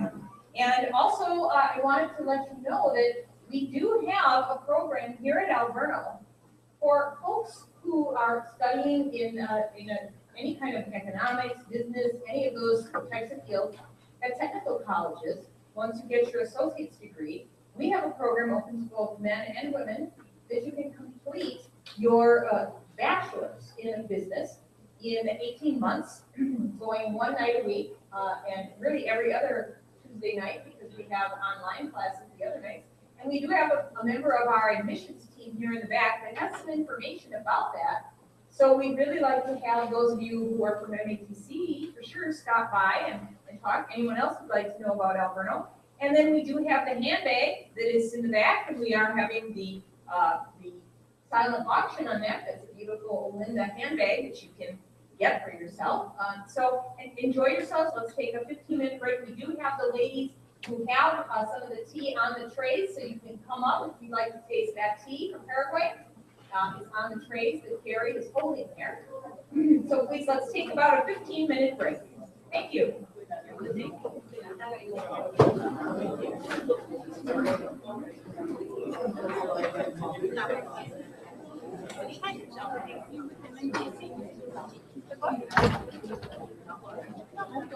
Oh, you're going. Yeah. We have a speech.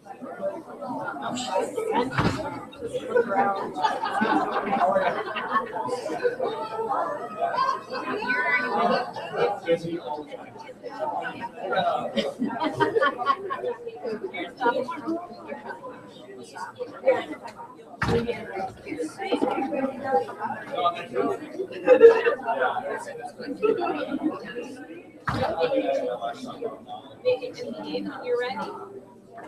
Yeah.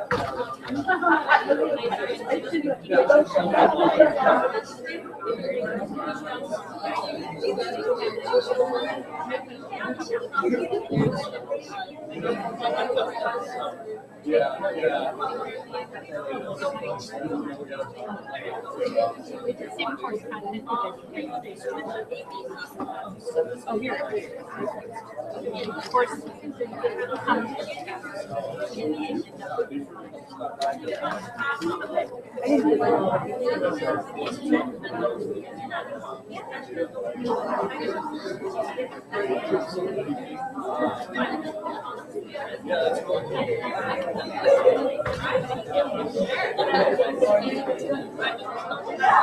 We have brochures for that program? AA to BA? That's wonderful. Anybody, if you have a connection in the dinner time, so they will do the presentation part and they have similar. Because I talked to a Wells Fargo banker. And he works. Who are you?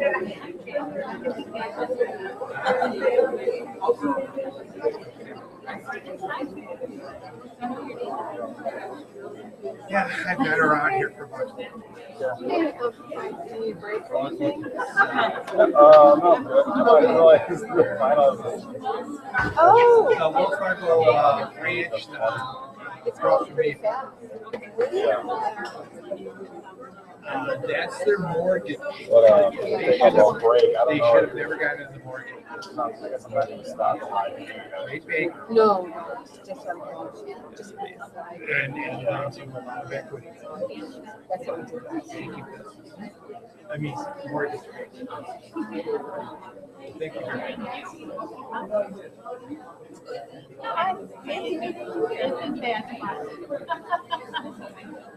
It is nice, very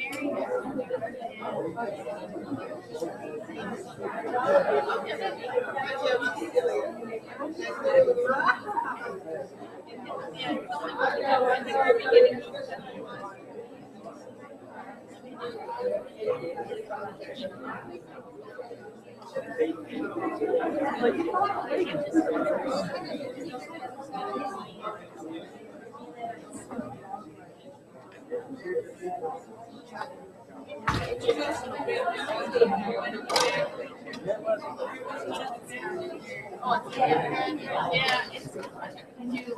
Not from under.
I go shopping with my friend Jenny in Florida. Here, hold this.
This is what maybe you can help her make it.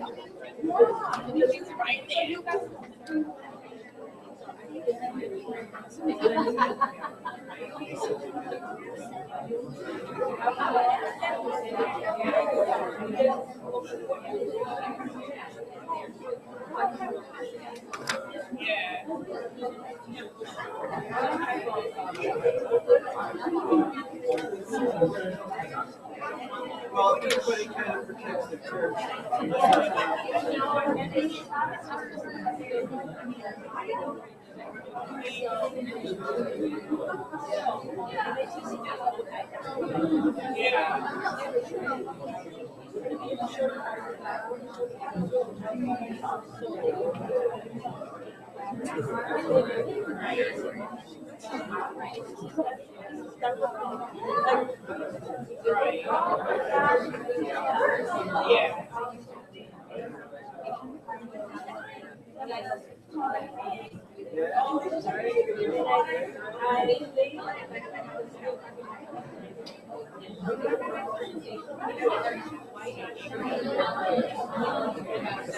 That's what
You're filming it all, might as well just taste it. Great, I'm just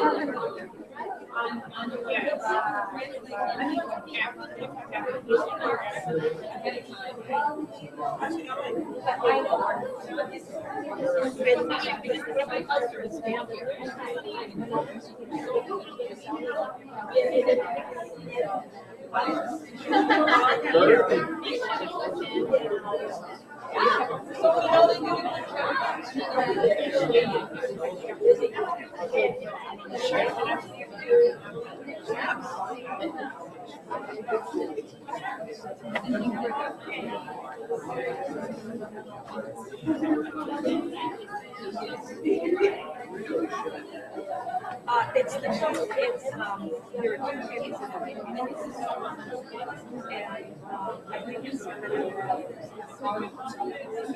it's.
Doing men products?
In their hall, I just switched. I tried to use it. I tried a different mic. So we still get the same kind of overriding.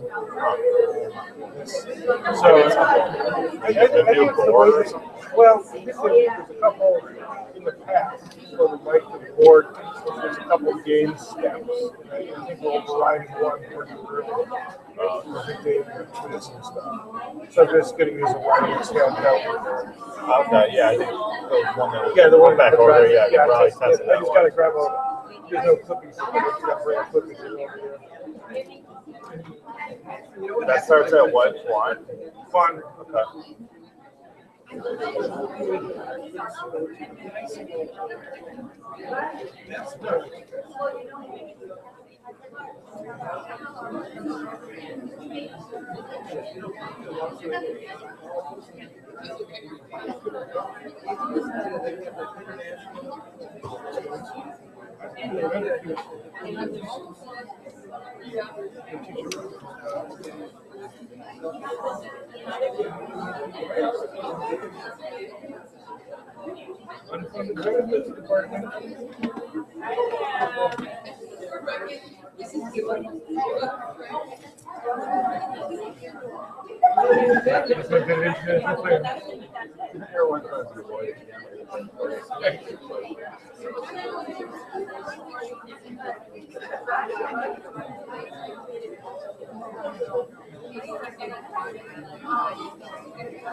All right, what we can do is I'm gonna take those over, perfect, to those tables, and,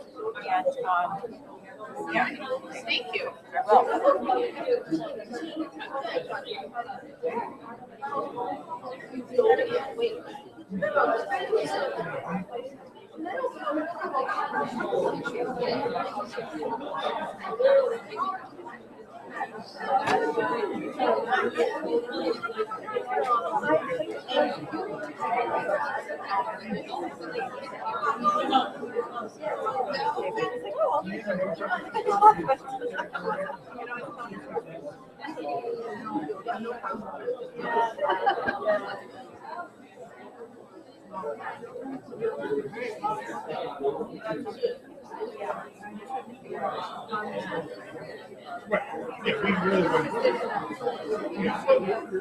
I would say.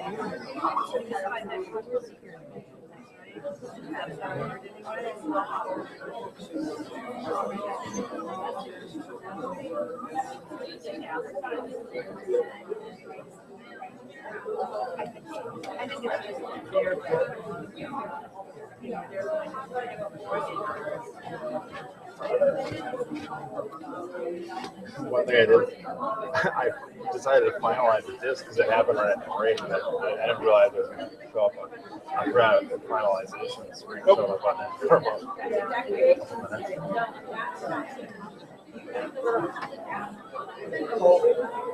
I just want to school of business. I had the pleasure in Paraguay. And always there are a lot more there's going to be teams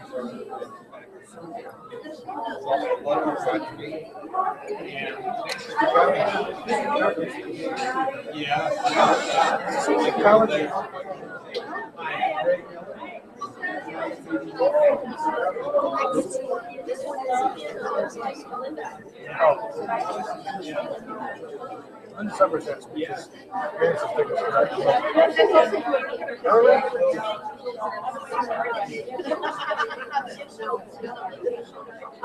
yeah. Like I heard Mike something. So they have like an art exhibit opening tonight or something, right? They should probably try to do those on weekend college openings. Usually do. Yeah. Because I know Linda was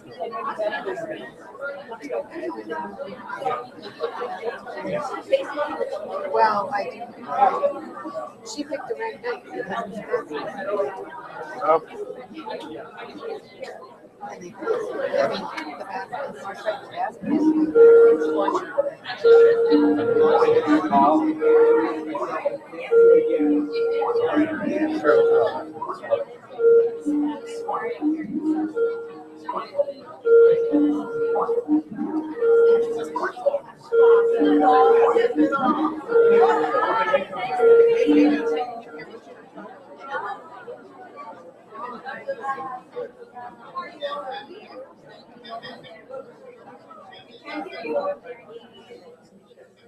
I can't hear you. Can you hear me?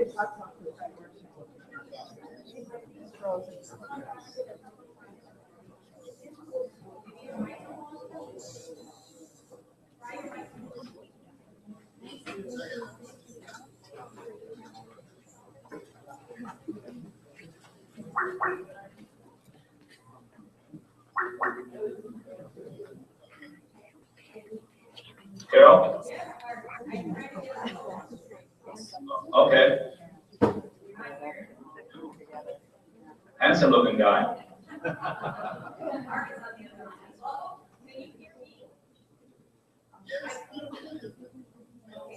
It's very quiet on your side.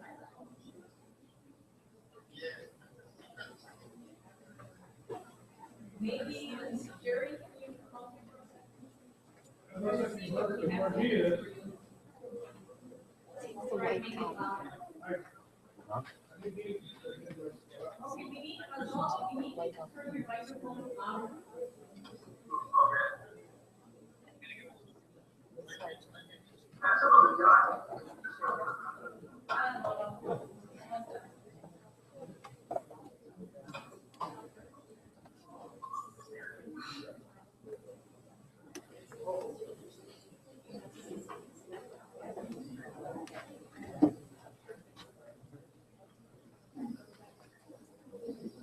You want me to get off? Yeah, maybe for now. Okay, we'll call you later. Love you.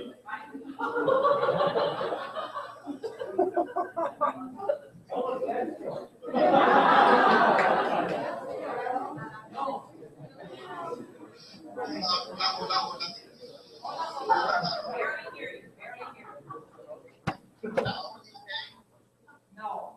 Maybe we should call you back. Should we call you back? All right, we're gonna call you. Okay?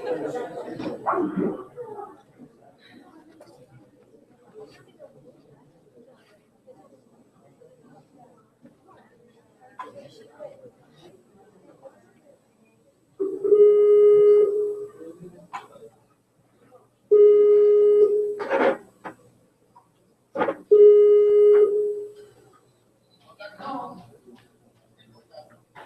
Still very quiet.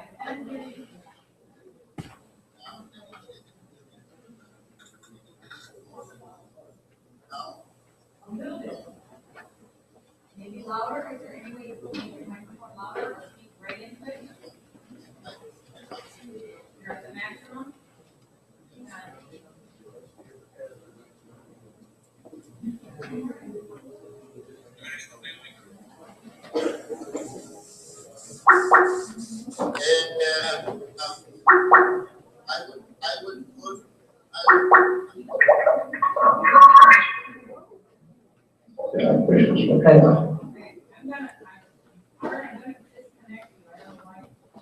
Okay, that's fine.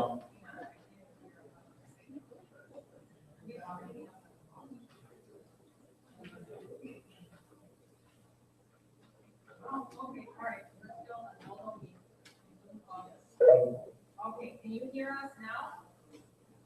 I hear you very well. It's very quiet on your end. Okay, we're gonna do right now, is we're gonna have our team that's gonna talk about tourism come up. And maybe we can work with, well, probably within about 20 minutes, we will call you back. Will that work, okay? In about 20 minutes, 25 minutes? Okay, bye-bye. All right, we'll figure that out, folks, but, we're gonna have our next group come up. And, I was handing out some brochures to our MATC students. I don't know if everyone got a copy of the, brochure. But we want to have, we want to get some information for you, and I think there should be a number on there for you to call. Also, at the very end of this presentation, I will have someone from our admissions department. She will be here. Will that work for you? Yes? Will that work? At the end? Okay, good. All right, so now what I would like to do is I would like to introduce our group of students who will be working and who've done some research on tourism and tourism. And they are working with Sierra King. Sierra, you can just see. Hey, there's Sierra. And Sierra is one of our MBA students. And she is kind of helping direct the research further. She did this paper last semester in my MBA class. And then I have my undergraduate students. I have Kavina Van, I have Carla Lopez, and I have Melissa Lee. and they're in my global marketing class. So I'm going to let them speak then about tourism. Okay, thank you. Hi, thank you for allowing us to come and speak with you. Okay, let us get to our part of the presentation. Oh, sorry. I'm sorry. I don't know what happened there. Okay, my name is Sierra King, and I am currently an MBA candidate here at Alverno College. I'm currently the Senior Payroll Specialist for Manpower Group in the staffing world. Good morning, I'm Tavina Bain. I am an undergrad student here, and I am part of the global marketing course. My name is Carla Lopez. I'm also an undergraduate student, majoring in marketing with a minor in Spanish as well, and I'm also part of Carol's class. My name is Melissa Lee. I am a marketing student here at Alverno, and I'm also an undergrad student in Carol's class. Okay. Two of the other graduate students that we work with to put together this presentation was Francie Chester, who is currently the team lead for the procurement vendor maintenance purchasing support department for Johnson Controls. And we also work with LaShawna Boyd, who is a business development specialist for Kroll's and Brady.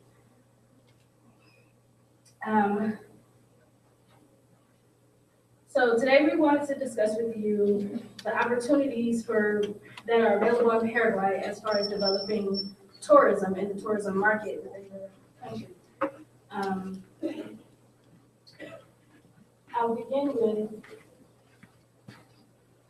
a study that was a survey that was completed by Janine Smoosh, another MBA student who will be speaking with you later today. And one of the questions that I asked her if I could use for this presentation revolved around how many Americans were really aware of the opportunities available in Paraguay as far as tourism is concerned. How many really knew what Paraguay had to offer? And surprisingly, out of all the respondents to her survey, only 18.6% were like, yeah, I'm well aware of what Paraguay is, where it is, what's available, how much there is to do. But what disturbed me is 79.07% said they had no desire to go to Paraguay. And most of the reasoning being is they had no knowledge of Paraguay as a whole, other than it was in South America. So I'm going to actually talk about some of the opportunities for tourism in Paraguay, as well as the benefits of developing biodiversity and also sustaining cultural preservation. Paraguay offers a diverse array of scenic views and natural wonders. One of the, can you guys hear me? Okay, good. Okay. One very attractive place in Paraguay is the Chaco Pantanal. The Chaco Pantanal is actually a transition zone between the dry Chaco grassland and the largest wetland of Pantanal. Some of the features of Chaco Pantanal is that it was established in 2005 and the reserve protects inhabitants along the Rio Negro. The reserve has 3 biological stations. Those stations are actually named after its local inhabitants. The great armadillo, the great otter, and the great anteater, all of which are endangered and can be seen in or around the reserve. Also, the reserve has 117 species of mammals, and those mammals include the jaguar, the maned wolf, as well as pumas. The reserve is also home to globally endangered species of birds, such as the crowned eagle. Another great attraction in Paraguay is the Chaco National Park. The park itself spans over 400,000 miles, extending across parts of Argentina, Paraguay, Bolivia, and Brazil. It has varying climates. Its diverse environments include swamps, salt flats, seasonally flooded savannas, plains, and has a great variety of forests and shrublands. It harbors 120 reptile species, as well as 3,400 plant species, 150 mammal species, and 500 bird species. It's pretty cool, right? Okay. One of the opportunities that is presented as far as ecotourism is that ecotourism actually will give us the opportunity to develop biodiversity. In addition to that, ecotourism is a niche market and it's virtually untapped in Paraguay, despite the fact that Paraguay has so many great natural resources. Also, the opportunity to invest in ecotourism will also present Paraguay with the opportunity to sustain cultural preservation. Okay. As far as culinary tourism, Paraguay has unique cuisine, and that unique cuisine, like the tea that we're enjoying this afternoon, allows tourists to come to this amazing country, all foodies and food lovers from around the globe. So its unique cuisine presents a unique opportunity as well. In regards to cultural tourism, Paraguay itself has a very rich culture. It has a rich culture that's deep-rooted in regards to its art and music. An attractive artist in Paraguay is Olivia Blender. She is actually a Paraguayan painter, engraver, and sculptor. Olivia Blender was also one of the founding members of the art group Art Nuevo in Asunción. She has taught art over the last 30 years, in addition to publishing numerous books and articles on education and art. Another artist from Paraguay who is a world-renowned artist is Carlos Colombino. Carlos Colombino is not only a Paraguayan artist, but he is also a participant in the New Art Group. He created a style that fused deep characteristics of Paraguayan culture as well as a modern, unique technique that he created. And one of the final things that's very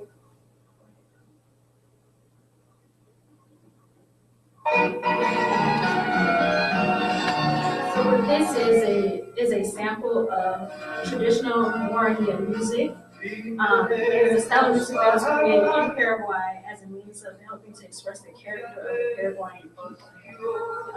We'll just play a brief 30 seconds to a minute of the selection.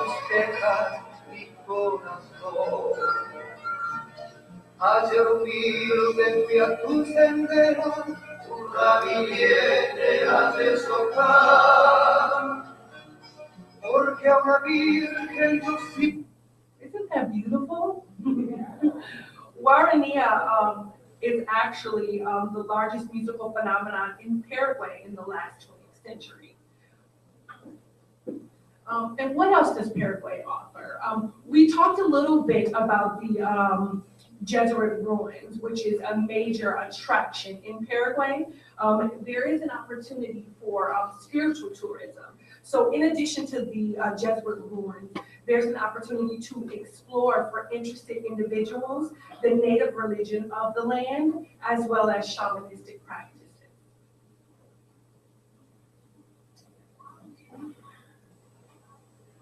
So what I'm going to specifically talk about with is opening up discussions about market development and as far as building a strategy.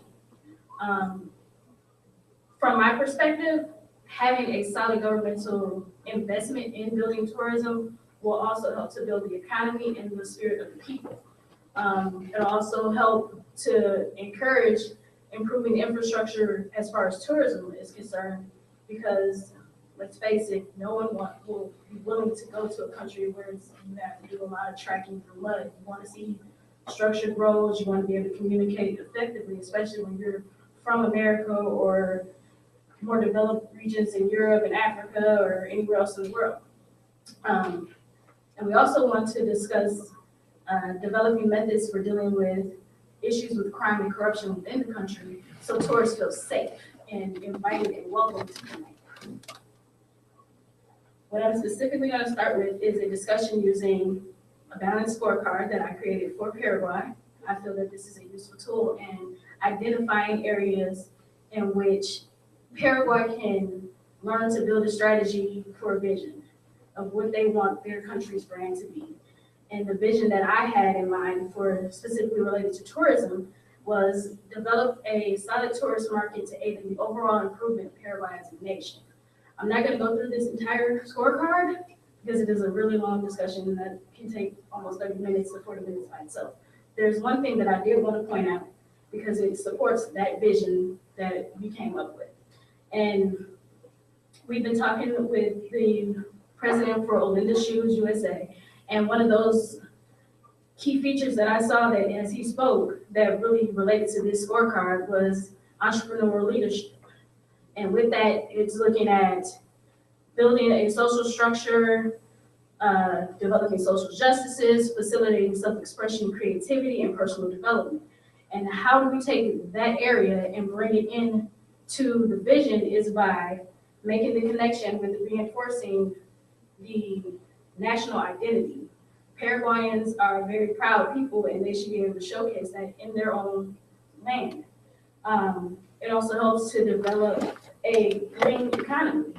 Everyone is discussing this go green mentality. Most corporations here are doing it. I know my personal company, Manpower Group, is doing it. Most of our initiatives are green. Paraguay, being that it has so many beautiful natural resources, they have that as an available opportunity right there, and they can be the face of a green economy. From that, branch off into, now how do we present that to customers? Well, for customers, which would be us as potential tourists, it'll be developing a global recognition for Paraguay. What do we know of Paraguay? When you hear someone say Paraguay, what is that image that we want to present to the world? And like I said, for me, it was be more significant to be like, oh, yeah, I know who Paraguay is, where they are, what they stand for. That is the green nation of it all. And setting the new standard for being the heart of South America. That is the slogan of the land. Why not be that heart? Why should not everyone identify Paraguay with that mentality?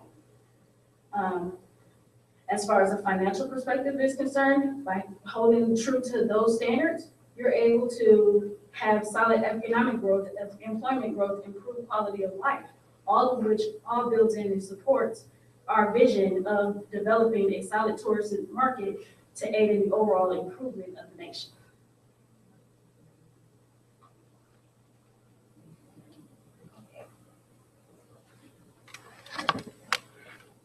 Firstly, in regards to developing Paraguay's marketing development, tourists need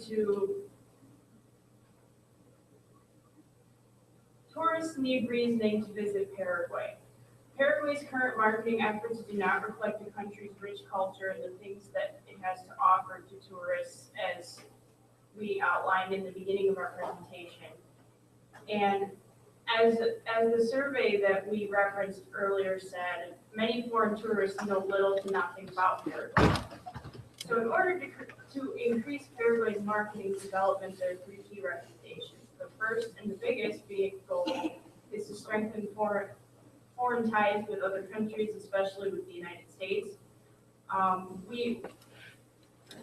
To reconnect Paraguay through social media, which is the fastest growing form of marketing to date, and to create a multilingual website to provide information about Paraguay. Secondly, Paraguay's brand needs to be stronger. A stronger brand will bring more knowledge about the country to potential tourists and allow them to make a decision about whether they would like to visit Paraguay. And lastly, Paraguay's current marketing materials need to be structured and focused. Currently, there's not a lot of information available about Paraguay in English, and when translated, the marketing materials are often confusing and hard to understand, and oftentimes information is inaccurate or portrays negative stereotypes. So therefore, having a central website available in multiple languages would be beneficial to Paraguay. Okay, I will be addressing the corruption and tourist safety concerns of Paraguay. To begin with, I want to give a little background on the two main political parties that there is. The Partido Colorado, which is the Colorado Party, and then the Partido Liberal, which is the Liberal Party. So, in a sense with corruption, there have been many allegations regarding the Colorado Party. President and previous presidents, besides Horacio Cartes, has been accused numerous times of smuggling illegal drugs through airplanes or through his ranches, his private ranches that he owns, which just goes to show how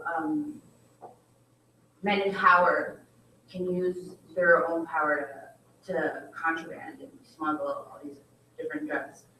In regards to infrastructure, many traffic lights don't work or are difficult to see. Many of the urban streets consist of stones and dirt. The roads that are paved in large cities, such as Asunción, often flood due to heavy rains that occur in November through April. Currently, a large amount of the streets located in Asunción are in poor condition with large potholes. Nearly all the rural roads are undeveloped and unpaved. Unpaved are not recommended to rent cars or their own means to travel because of the dangers that there are driving in Paraguay. Moving on to violence, Paraguay is actually was listed the 24th most corrupt country in the world since 2014. According to the Paraguayan National Police Department of Statistics, there was an increase of 18% in arrests and over 68% of domestic abuse.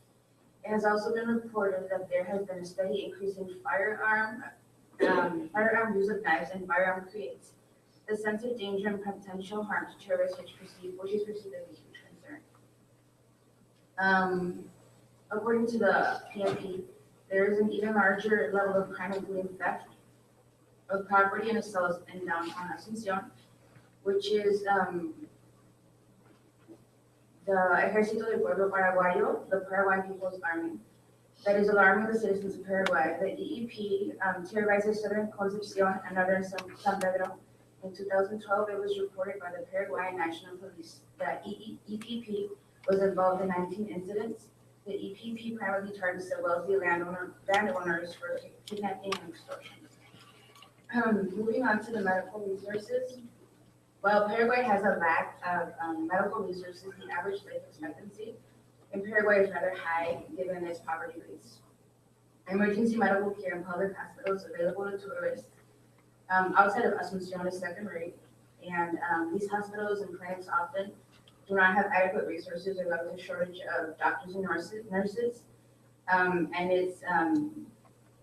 it's really poor compared to the medical resources that the United States has. Overall, there should be a consensus with government officials to come together to tackle the issues that involve the safety for the tourists and also the preservation of the history and attraction of Paraguay.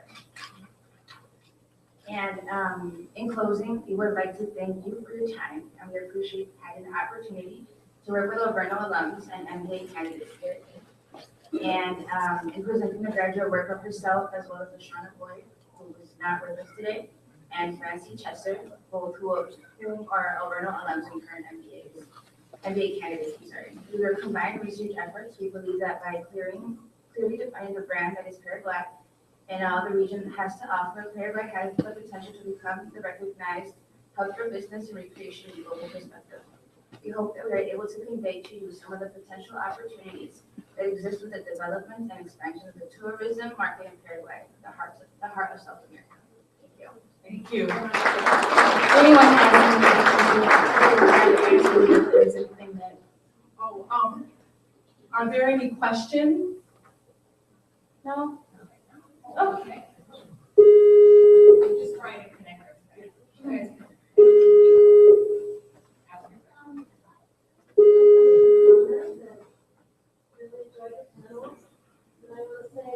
Hola, Carol, ¿me oís ahora? Carol? Yes. Me? I can hear you. Can you hear me? Is better? As somebody who teaches Yes, Spanish but- and Latin American literature and culture, Paraguay is a forgotten country within Latin American studies. So I think you're doing very important work to raise attention about Paraguay and to teach people where it's located in South America. It's one of the less popular countries to visit among Latin Americans in South America because it doesn't have like Machu Picchu in Peru or a big metropolitan center like Buenos Aires. It doesn't have the tango like Buenos Aires in Argentina has to draw people. Lots of Americans go to Buenos Aires to dance tango. So I think it's good to keep promoting Paraguay, to build up, to talk about its history, and also talk about its literature. So I loved how you mentioned some artists from Paraguay. That certainly interests me, and to talk more about some of its authors, and also talk about the fact that it's a bilingual country. They speak Spanish and Guarani, which is an Indian language. It's a bilingual country, so people are raised bilingually, and the Spanish is influenced by Guarani.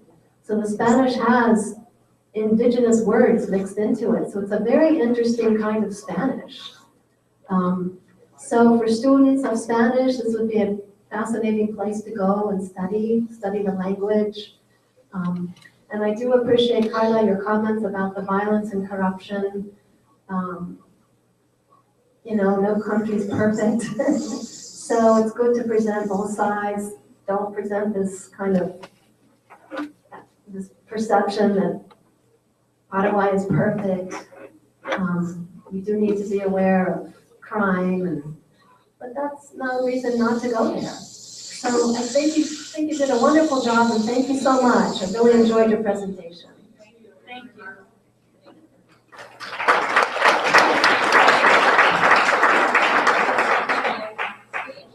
Connecting now with our next speaker, and we have our speaker. We have who is the Director of Culture and Tourism for the City of San Bernardino, Paraguay. Also, we have with him, he also is there's a fellow, and we have with him Lolo Santiago. I was from Santiago, is that right? Lolo Santiago. Hello, can you hear us? Hello. Great, okay.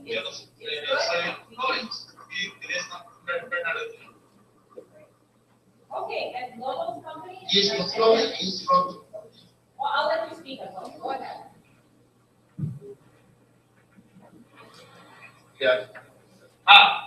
Yo desarrollo una empresa de turismo de aventura. Es una empresa que desarrolla paseos relacionados al turismo de aventura. Hago scuba dive, rappel, climbing, ciclismo, canotaje, exploración de cavernas, vuelos panorámicos, 4x4. Potencio el turismo de aventura. Well, Lolo has a company that works with eco adventure sport, and also we work together in coaching to companies, team building projects, and Lolo works with different areas, scuba dive, cyclism, canopy, and different modalities like tools to work in team building mainly. Tenemos 8,000 turistas por año. Trabajamos muy bien con el Hotel del Lago.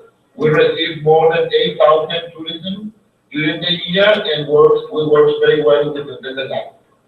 Maybe you can tell us just for a minute about the Hotel del Lago. Well, Hotel del Lago 7 years ago started as a dream in the beginning with Carol and another friend, with the idea to rescue the patrimony. We found a building with more than 120 years old that was built by German immigrants just to be a hotel, but absolutely abandoned. And we decided, because the presence of the central government not exists in this area, we decided to restore and to recreate the atmosphere of that time in order to create a different hotel that can offer to the visitors experience, not only only a night, to spend the night, also a full experience. Considering Paraguayan culture, considering the nature around, considering the location on the Ipacaraí Lake, and consider also that San Bernardino City is only 50 kilometers from Asunción, and at least 5 or 1 hour from the airport, the main airport in Paraguay. Means that San Bernardino is a place with huge opportunities, values to develop products in the tourism area. Well, are you listening well? Yes, a question that we have for you is, I hope you were able to see our students that just spoke about tourism and then some of the issues that Paraguay is working on. What kind of, what would you say about tourism in general in Paraguay? How are things developing? How have they changed over the last, you and I have been doing tours there since 1998. So we've done tours for adopted families, immersion tours. Osvaldo is working with me on that. And we did them for Alverno College. Osvaldo has hosted many, hundreds of Alverno College students and worked with them. So he's very familiar with Alverno, with our 8 abilities, with our assessment-based learning strategy, outcome-based learning. And so maybe you can just talk a little bit about what you've seen and how things are changing in tourism and maybe respond to a few of the things that the students said a little bit earlier. Well, okay, I understand. Well, really the conscience of the government about the potential that Paraguay has are changing, but step by step. Paraguay is a Mediterranean country. We have one big country, which is Brazil, with enormous potential, considering the market, and also Argentina in the south. Means that those countries normally are the ones that attract the tourism, and Paraguay not appear because it's undiscovered country, at least. But really, my thought is that Paraguay has opportunities, considering that it's a small country with a very calm and safe things, and the difference between to spend days in the highest point of Brazil, like Rio de Janeiro or São Paulo, is that in Paraguay, the people feel safe and can enjoy the time. Also, it's like a trip to the past in some aspects, to let's think like 30 years ago in the States or something like this. Yeah? It's like traveling the time, because there are many things to do. And always the tourism leaves an individual experience. There is no queues. It feels like each tourism, each person are discovering by themselves the things. It's completely different concept of Brazil, where you, to reach the highest point, you must take, you find a queue, you must wait, you can, you turn. Paraguay is just individual experience. And there are people that like it. There are many people that like to feel like they are doing that they are discovering, and they are the first ones doing some activity. Similar is the point. And also the Paraguayans, I have a friend around me. Carolina speaks a very good English. She's from Australia, and she's in the bucket. And Carolina can speak in a British English for you. Her speak, which is good. Carolina Edward from Australia. Great. I love Carolina. Hi.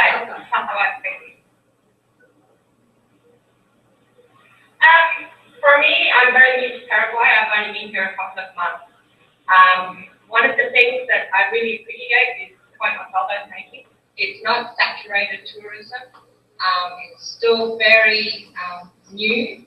So you do get to see a lot of wonderful things without the crowds and without the over-commercialization.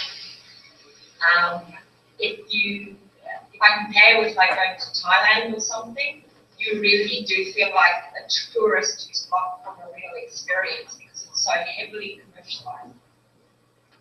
So Paraguay is very natural like that. I travel as a single female who doesn't speak the language around the country. I now drive my own car. I am obviously cautious because, you know, I'm new to the country, don't speak the language, but I don't feel unsafe. I don't feel at risk. I'm not constantly worried about theft, robbery, or being ripped off. So I think that's a great bonus with Paraguay. How have you experienced visiting the culture? I don't know if you've been with Osvaldo or with Lolo out into the countryside to visit the people in the communities like Colaqui or any of the artisans or anything? I've actually got in the car and driven off by myself. Great. And I've gone to different areas that I've discovered through Facebook or other websites that give information in English because my Spanish is still so bad. And the nice thing is that you feel like you're a pioneer. And when you do go to new towns, people are friendly. They do actually try and help. And it's a different way of traveling from going in an organized tour. And now I'm having the experience of traveling with Lolo and Osvaldo, which of course is wonderful. So I'm getting to see more things through their knowledge. But there's the capacity to do either way. And that gives, I think, a lot of variety of experience. Some people want off the beaten track kind of experience, and others prefer that better attention to detail and assistance. That's so true. And Osvaldo, maybe you can speak to some of the experiences that we've offered to our Alverno students when they have traveled to Paraguay as part of a short-term study abroad, what kinds of things that we do. Yes, this is a good point, Carol. Well, in all the different groups that I receive, I try to be like I am. And in the beginning, I remember with some students that were shocked because, of course, a little man with very little fat waiting there. But, you know, a smile can just open the door. And with the time, the people discover that we are very simple people, that we can listen to the other one, that we can respect the other one. And we try to imagine what are the needs that each one has. And for me, it's a key of the students for the groups. They feel like a home, a different home, but it's home. They feel our possibility to give love, not demanding anything in exchange, which is important. And and the Alverno students, for me, was very respectful, very well educated. In terms that they travel mainly women together, but in different ages, means that we must manage different situations because some are young women and also another not young, but still young. And I feel that they were one kind of people before I arrived in Paraguay or when I arrived, and another kind of people when they leave. It's like, oh my God, no, I don't like to come back. You know, it's something.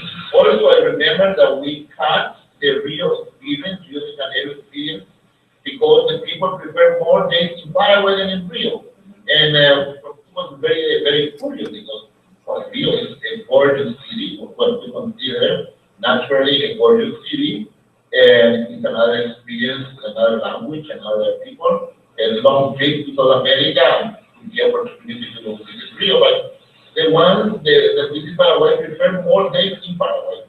They feel more already home and they feel safe in Paraguay, which is very important to consider because tell us that we have many opportunities and many details to explore in Paraguay, considering the modern modern tourism and also the future of the tourism that has relation with the thing that just Carolina tells us. Yeah, that's wonderful. And Carolina, how are you finding planning and working with Lolo, and maybe you can describe in English some of the things that Ventura Extrema offers, and how that works and what are the experiences. How is it fun? Okay, well, with Lolo, you have a bundle of energy. So you are going to get a lot of fun, a lot of jokes, but a lot of knowledge about how to do things safely. And as someone who's come from Australia, where the safety standards are extremely strict, it is quite refreshing to see that you can come somewhere like Paraguay, meet someone like Lolo, and he's actually got a very good standard. Whether it's with the diving or having watched him doing some rappelling with the students today, he does seriously. So that's quite impressive. And of course, sometimes the adventure activities can be a bit strenuous. So to have someone with a bit of humour who's also got a bit of physical strength and knowledge in that can make it a really enjoyable experience. And you get to see things you wouldn't normally get to access. So that's an absolute bonus. And because the tourism is so undeveloped, to have someone with that knowledge, you get to see things that you're really like the only person exploring it. That's great, and I know that one of the things that we've done with Lolo and Osvaldo at the Hotel del Lago in San Bernardino is we put up a actual course of what do you call it, the extreme adventure course, like a little taste of it. Yes, Osvaldo, maybe you can describe that experience, what people can experience just at the Hotel del Lago in the garden there with the extreme adventure. Well, the Hotel del Lago, since the beginning, we imagined Hotel del Lago like an experience, not like a hotel. For that reason, you also helped me a lot, and other friends helped me a lot. We started to build 7 years ago we call Ethno Botanical Garden, because Paraguay, our natives are Guaranis, Indians, and they really are they are a culture that grows in the forest, and they learn during many years, centuries, they learn how to use the natural medicine to take care of the health.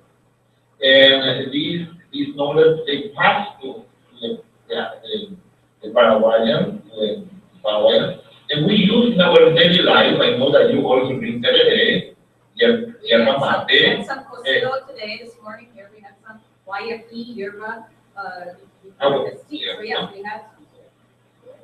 The Paraguayans, in our daily life, we take tereré with different types of natural herbs that support or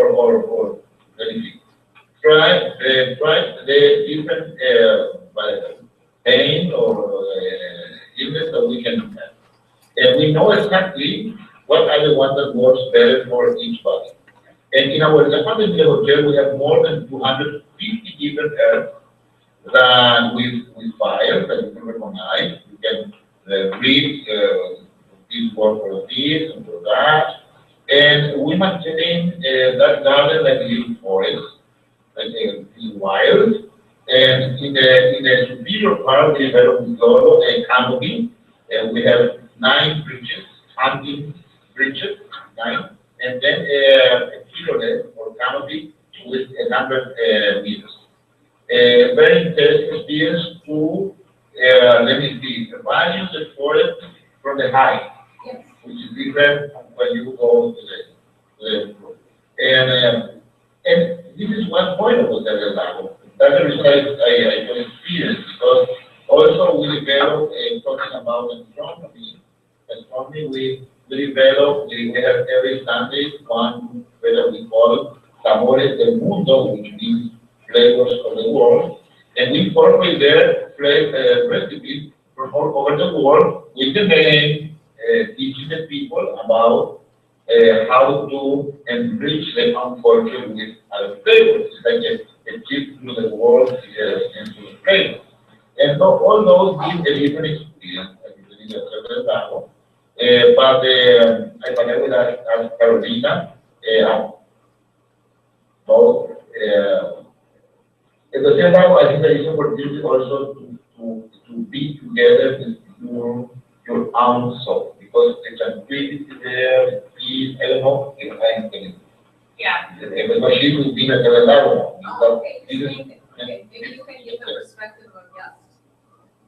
Yeah, I've been about 2 weeks at the hotel, and I think the two things I like most is you've got a very natural garden, which is really beautiful. There's little monkeys, and so that's really beautiful. But also, it's got a very rich history. And Osvaldo spent a lot of time putting a lot of detailed information around the hotel. So you have pictures and stories of each room, and who stayed there in the past, what was their history. One of the things that's fascinating about Paraguay is the rich history. And so many controversial figures and artisans and people from Europe and all over the world have been to Paraguay.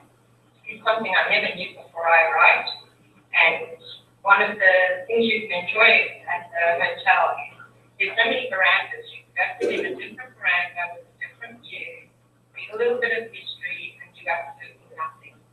Right. Or you can, stay in what's going on around the town. There's some markets, enjoy the lake, pool.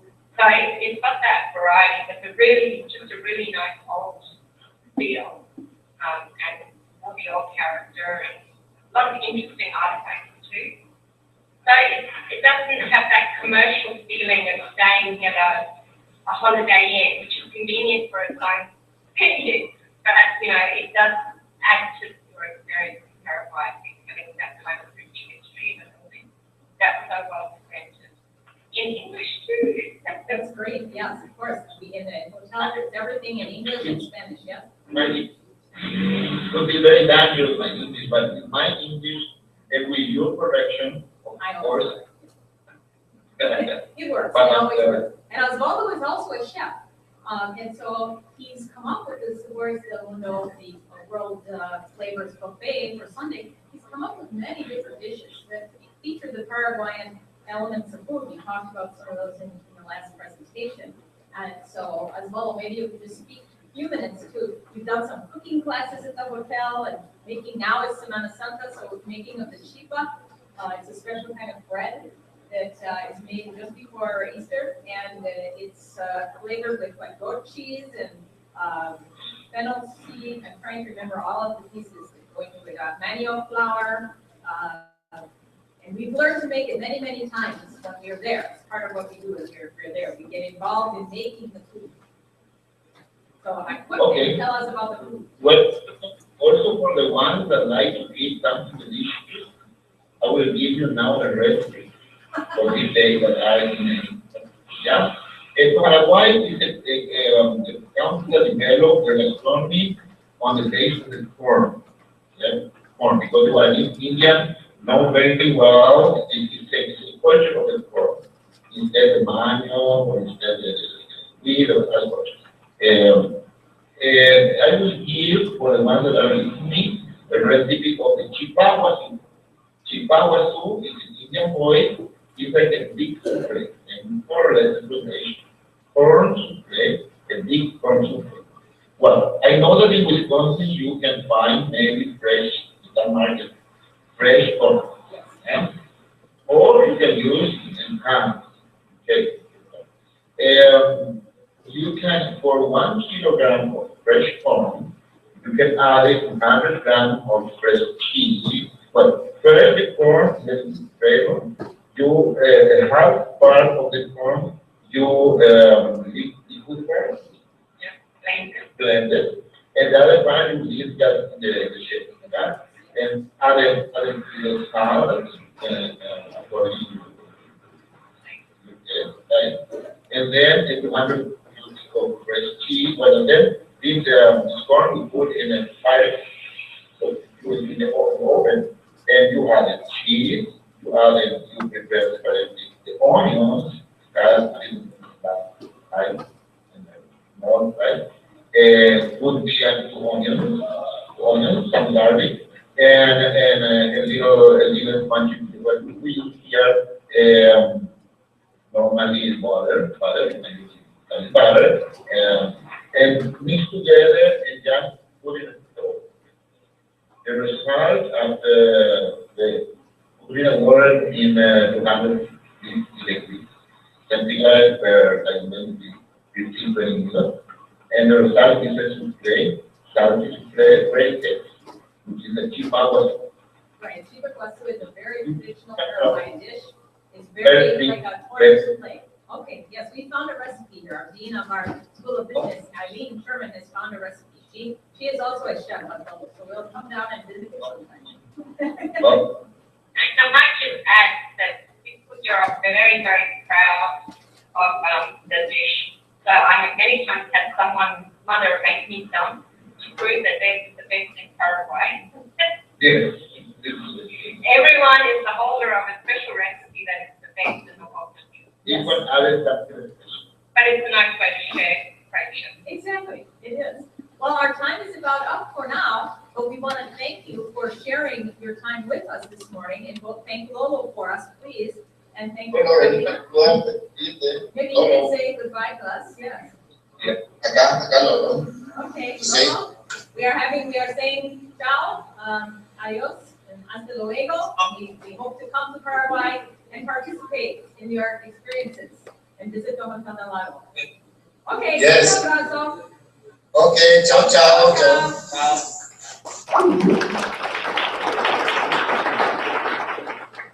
Okay, so now we're going to get our final group up here. And our next group is going to be speaking about marketing, but it's going to be really looking at, let me get down to your slides here, getting to look at the way English is used in, I think then it will go, and the next slide will be yours, yes? Okay.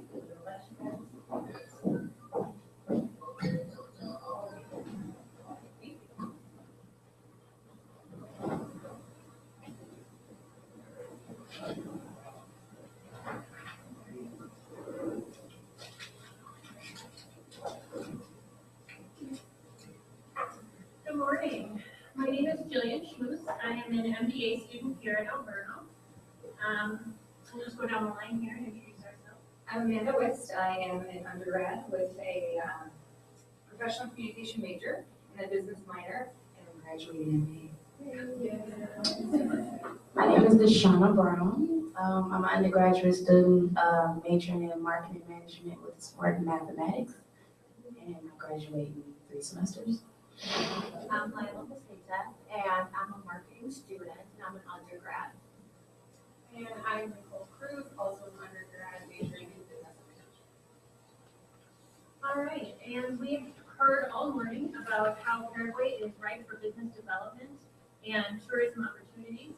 So what we're going to talk about is how you can present these opportunities to an English-speaking and specifically an American audience.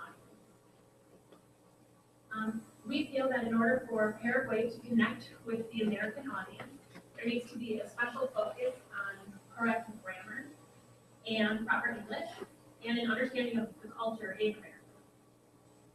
So some highlights: American business culture is traditionally very fast-paced. There is an intense focus on independence and the view that time is money, so we don't waste it. We believe in direct communication, and there is always an informal tone with most of our business dealings. Some facts for you. Last year, there were 14 billion passports issued in the U.S., and residents took 1.6 billion trips the previous year in 2013. That equates to $180.7 billion spent on international travel. Why is this money not going to Paraguay? And then just a little more about the American values and ideology. We believe in individualism, the American dream, freedom, equality, and hard work. So keeping all of that in mind, we are going to address just a few of the marketing tools that Paraguay has developed. We're going to go over the Gobierno Nacional PowerPoint. We're going to touch on the government website, and then look at their overall marketing strategy and the impact that it has.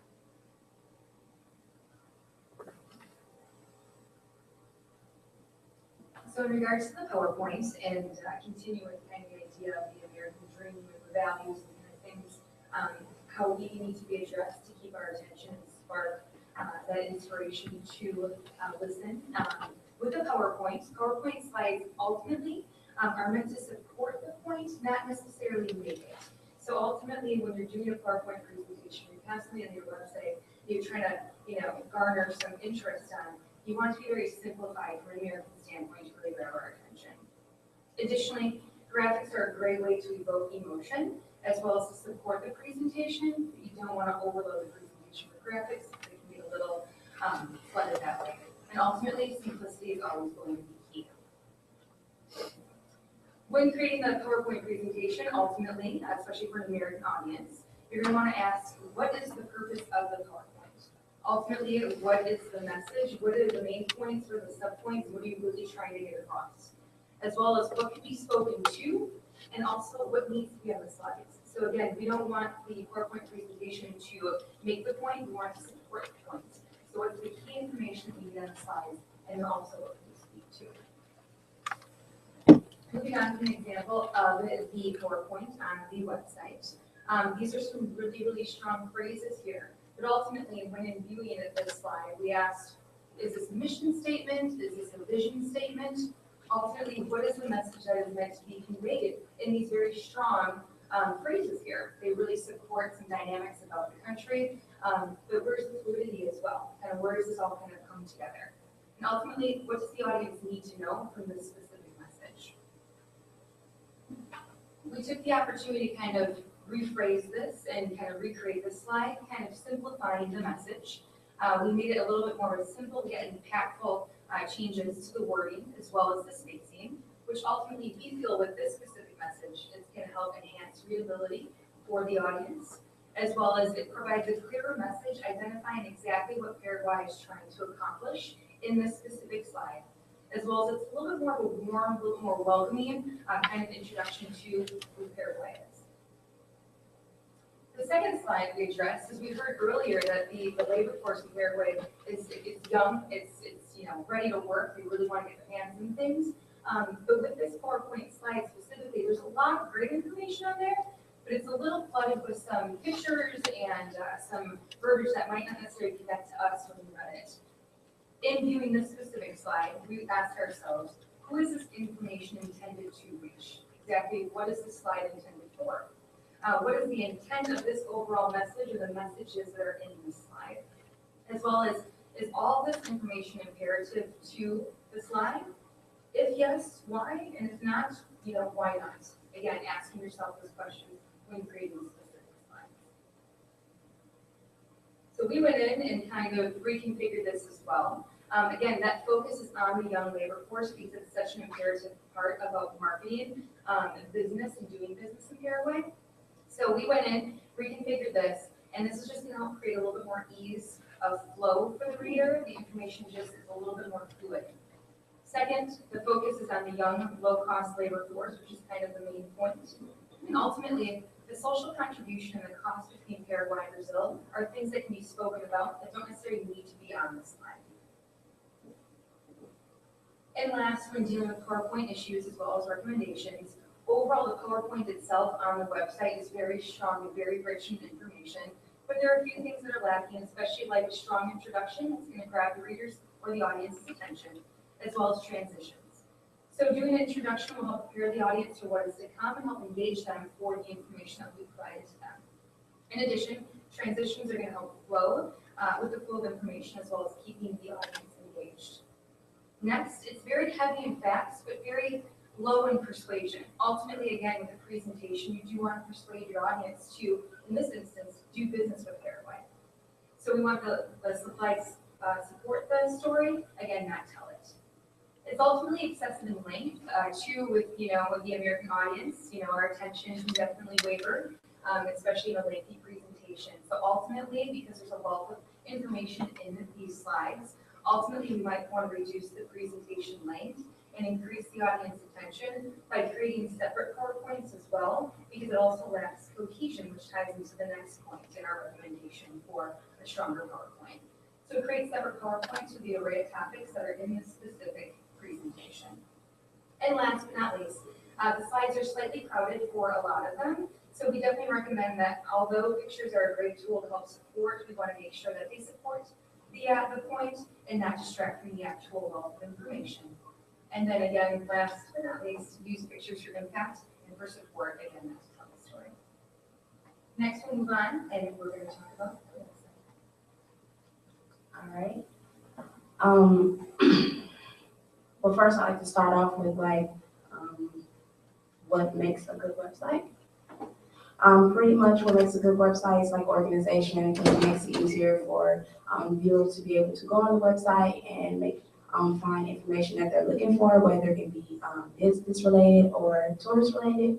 Also simplicity, something similar to what Amanda mentioned before with the PowerPoints. Simplicity helps again with organization as well, and also makes it easier for the viewer to understand the information that's given, as well as cultural representation.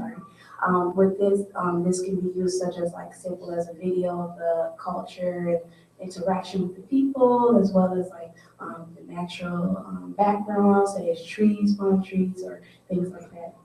Also the marketing, which I consider is a huge aspect of the country, because it showcases again the people and the atmosphere, and it helps with drawing in the crowd, making the country well known.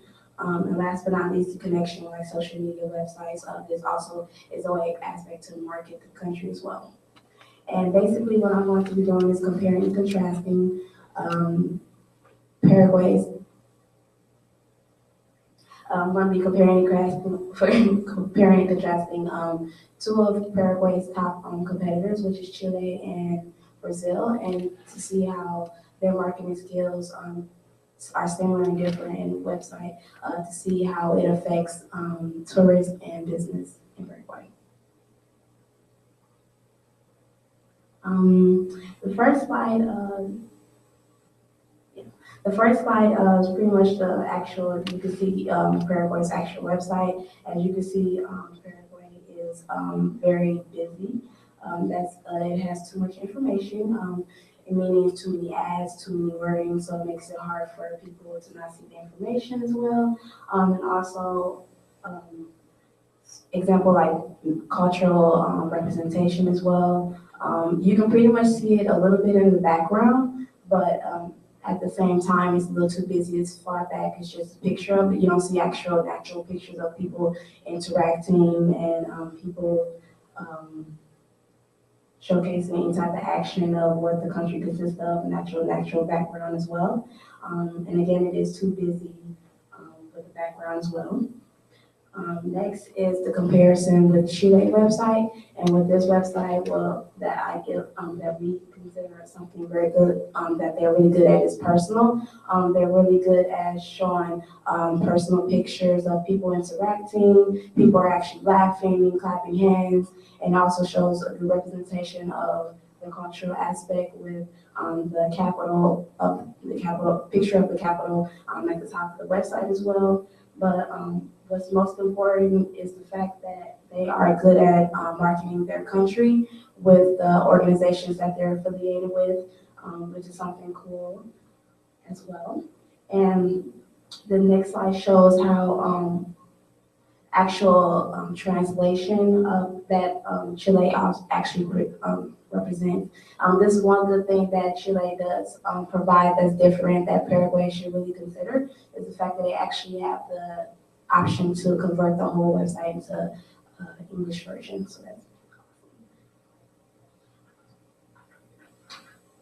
the next website is Brazil, and you can see with this website is less complicated and it's more simplified.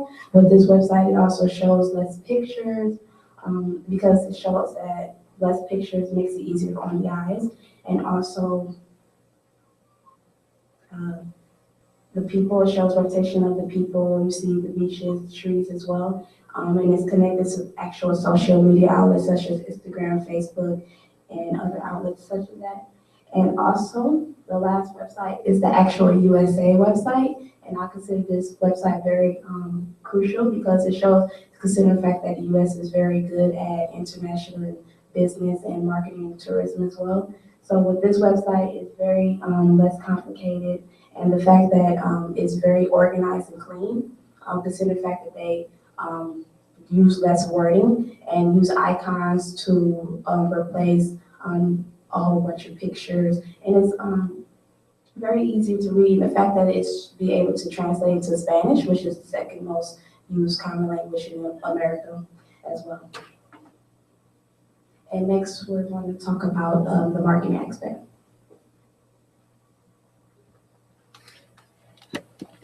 All right, so one of the wonderful things that Paraguay did was develop an article for Time magazine. It actually ran not too long ago, and it's a 7-page article. One of the things I'd like you to keep in mind while I'm showing you the next few slides. The article cost $240,000 to develop. Now, to remind you, this is a 7-page article. We showed this to a small group of people and asked what their thoughts were. And overwhelmingly, they said that they were confused, that they would not have read it should they come across it in the magazine, and that they weren't quite sure why it was there. These are the first 2 pages of that article. As you can see, it's heavily laden with text.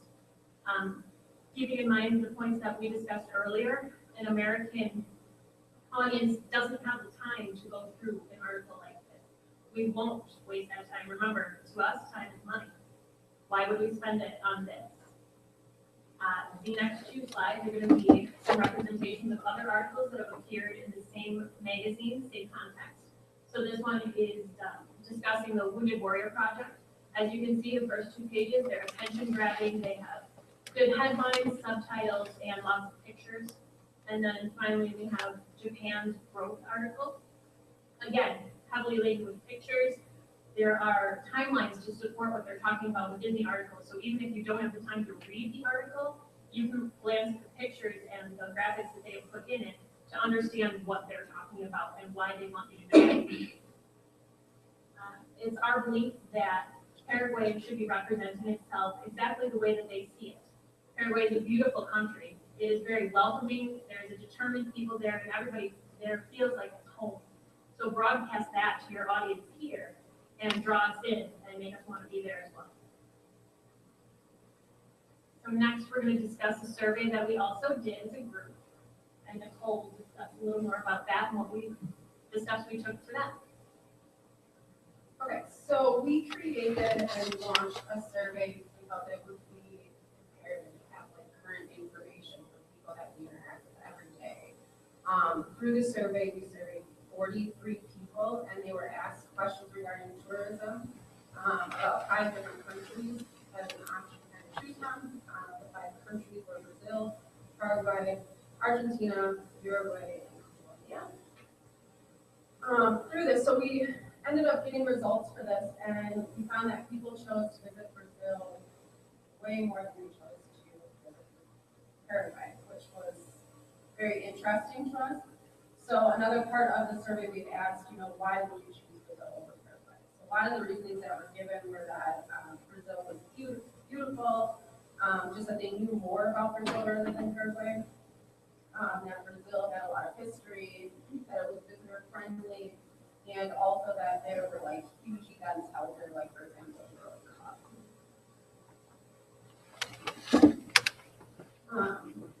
More results that we got from the survey was that people didn't know that the tourism was similar to Brazil. So Brazil offers, nightlife. They have great food. There's tons of things to do as a tourist. Well, Paraguay also offers all of that. It's just people have a lack of knowledge of what is offered. So about 79% of the people have said they think that Paraguay has a similar tourism. And then in addition to that, there were 42% that had said yes to wanting to travel, that were unsure for wanting to travel to Paraguay. And the reason for that is obviously just a lack of knowledge. If you don't know anything about a country, you're not going to have a sponsor here to obviously go there. And the last thing is reasons people said they were unsure about visiting. They didn't know about Paraguay, not sure what to do there, not sure if it was affordable. And lastly, they were unaware of the historic site.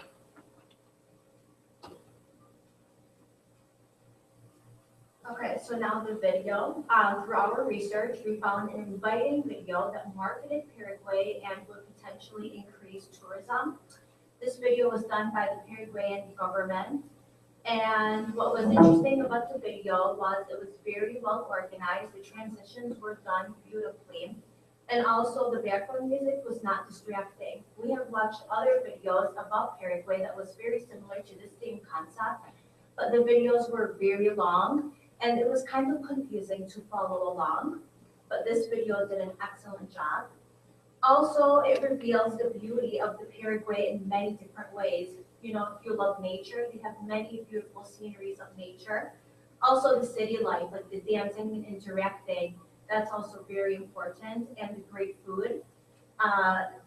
Paraguay is known to produce the finest beef meat in the world. And also, if you want to go there to explore Paraguay, let's just say you're very adventurous, they have many activities there that you can do there. So that's something else that's very good. And overall, this is such a powerful message to tourists, and the country has its beautifulness and its uniqueness in many ways. And we're going to be showing you guys a video. This video is, well, really 5 minutes, but we're going to only show 2 minutes of the video.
So, in conclusion, we'd just like to thank you for your time and listening to our little presentation here.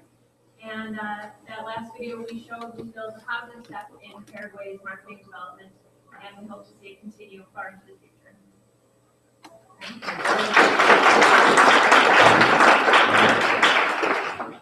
Okay, now we're going to have we're going to contact again Blas Valone, who was with us. We have a couple minutes before we are going to speak with him. I just wanted to take a minute or two before we call Blas again to thank everyone for coming.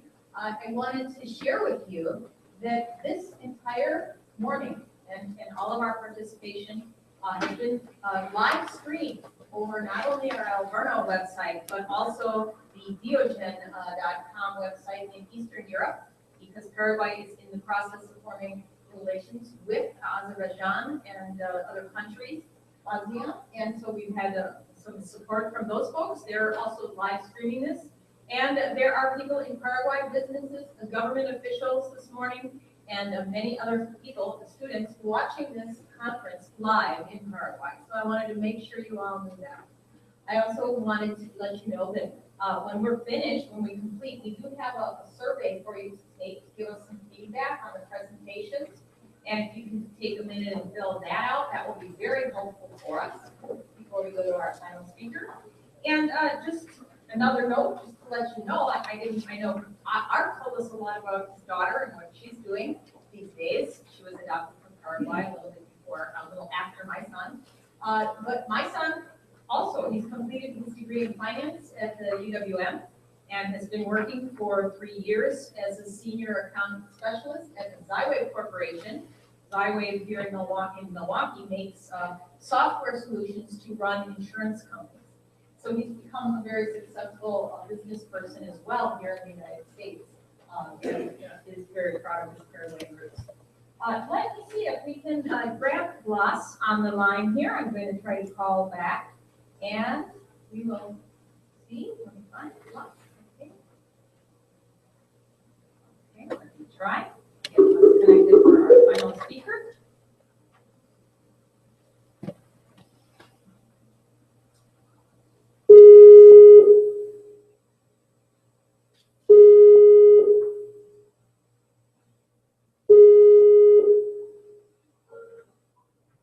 Good morning again. Hey, Carol. How are you? Doing just fine. I'm waiting. I'm all ready. Okay, we'll get your video started. I'm going to try to turn down the sound a little here. I may need some help from my video guy there. But yeah, we'll let you get started, and we'll be trying, I think, to bring the, and here is Blas drinking the tereré, which we've spoken about a number of times this morning. We've explained that. And so we'll get the volume organized here. Hang on 1 second.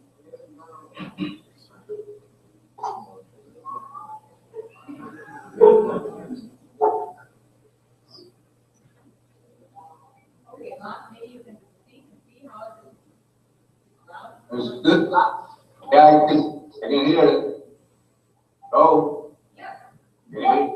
I can hear you. Yes, please. What I'd like you to do now is you can maybe summarize some of the things that you've seen. I know you've been a great supporter of the Paraguay Economic Forum in Paraguay, that you appeared with Senor Brizuela on TV Pública last week and did a 20-minute segment on the Paraguay Economic Forum and what we've been doing working with Alverno College.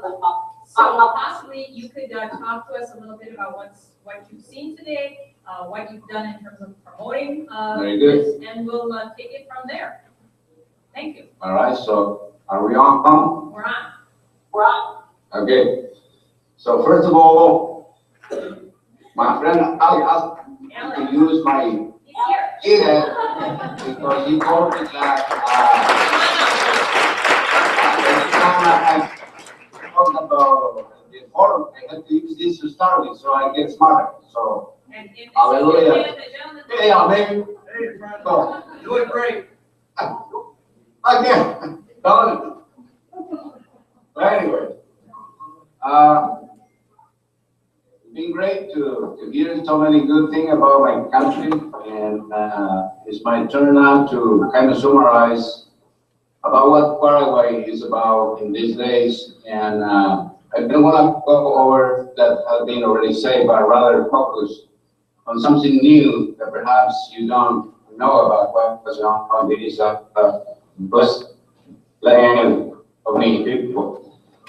I also see there is an industrial park in the eastern border of Brazil, in Las Marias. This is 10,000 of land related to the industry. Any kind of industry, any country want to produce anything. And it's close to the city of another place known as the Hong Kong in South America. You know, when I say Hong Kong, I mean a lot of business. According to the local and international business expert, this area of the industrial park of Hernandarias will soon to become the largest logistic hub in South America, meaning the crossing of business and transportation for any kind of good and people, with airport, land, and river transportation. So this park is already inaugurated and is fully operated with power, water supply, telecom, store, road access, pay for access, and education make probably one of the best locations for agribusiness and for any kind of industry that has to do with the entire South American region, not just Paraguay. So,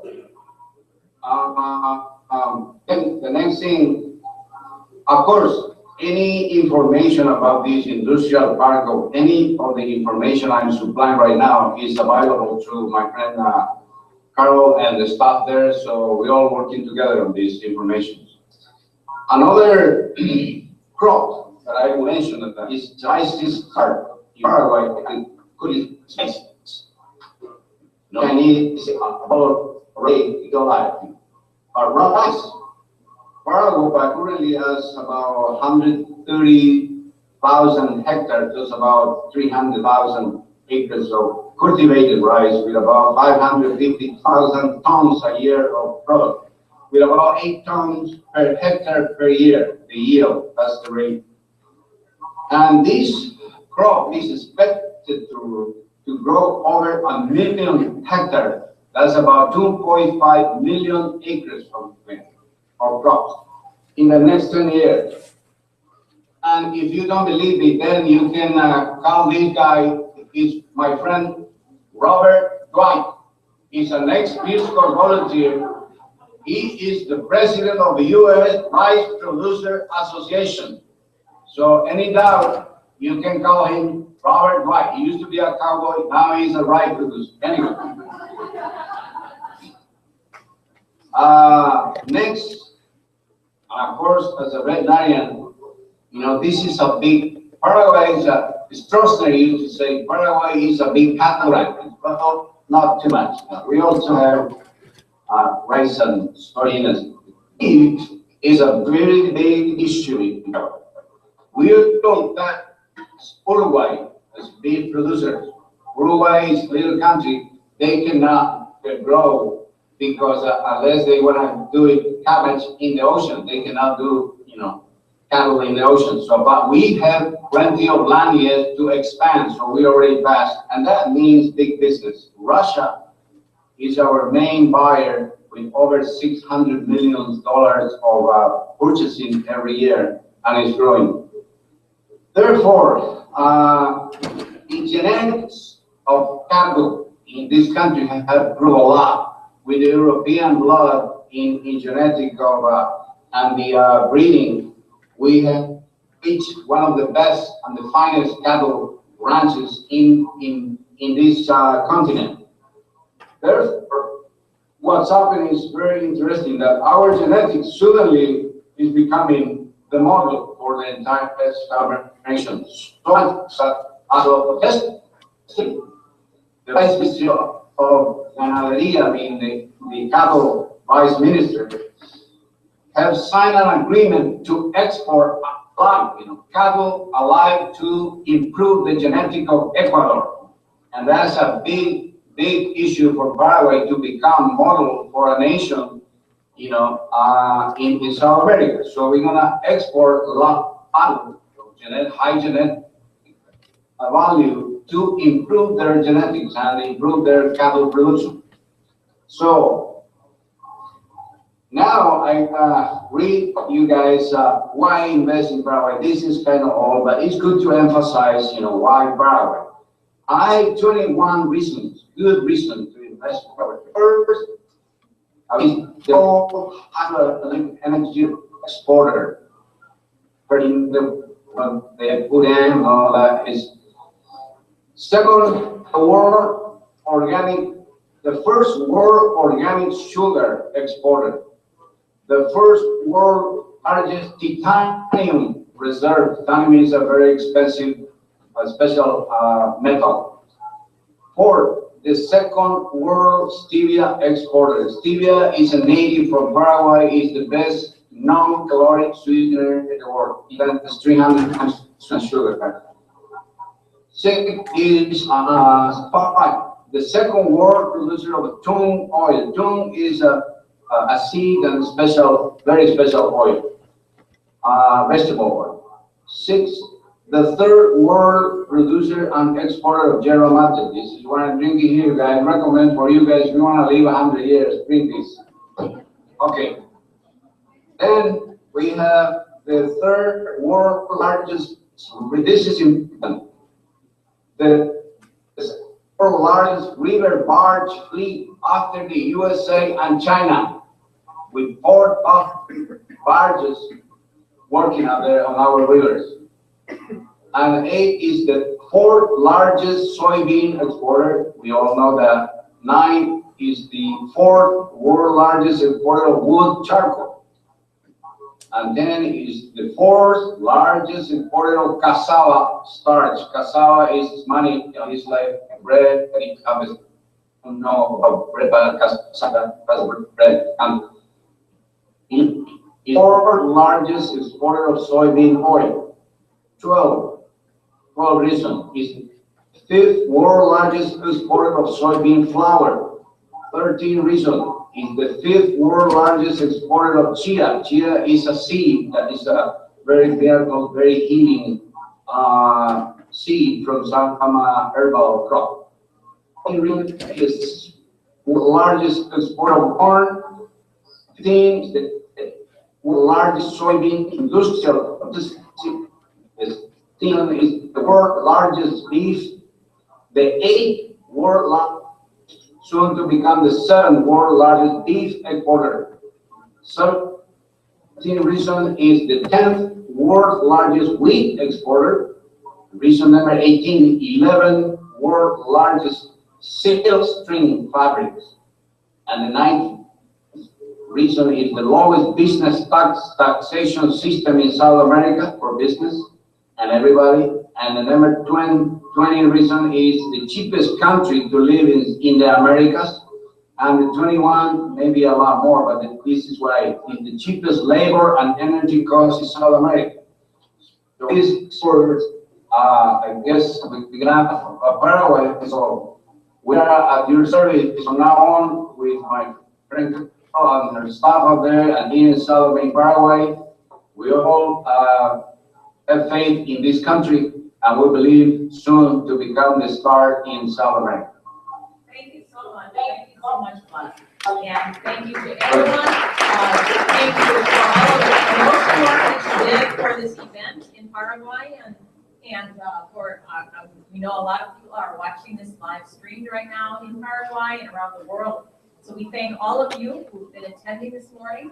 And thank you to all of the students who have participated, who have come, to our Dean, Eileen Sherman, from the School of Business here at Alverno for supporting us, and everyone else that's here. We're happy that the MATC students were able to come with a wonderful professor, Luz Sosa, who is Paraguayan. And then she shared with us some of her thoughts on Paraguay. And with that, we'll officially close the Paraguay Economic Forum for 2015. And again, if all of you can fill out the sheet, giving some feedback, that would be very much appreciated. And thank you, Blas. And we'll at the end of this call, and we'll be in touch. Thank you very much. Ciao, ciao. Okay. And we do have Janet in the back, who I know some of the students. Maybe you can come over to their tables, and you can speak with them a little bit about the Advantage, Alverno Advantage program. They were interested in getting some more details on that. So we're here to answer any more questions you might have, and thank you all for coming today. It's been a pleasure. Thank you.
Stop the live stream because I can't figure out what those words say.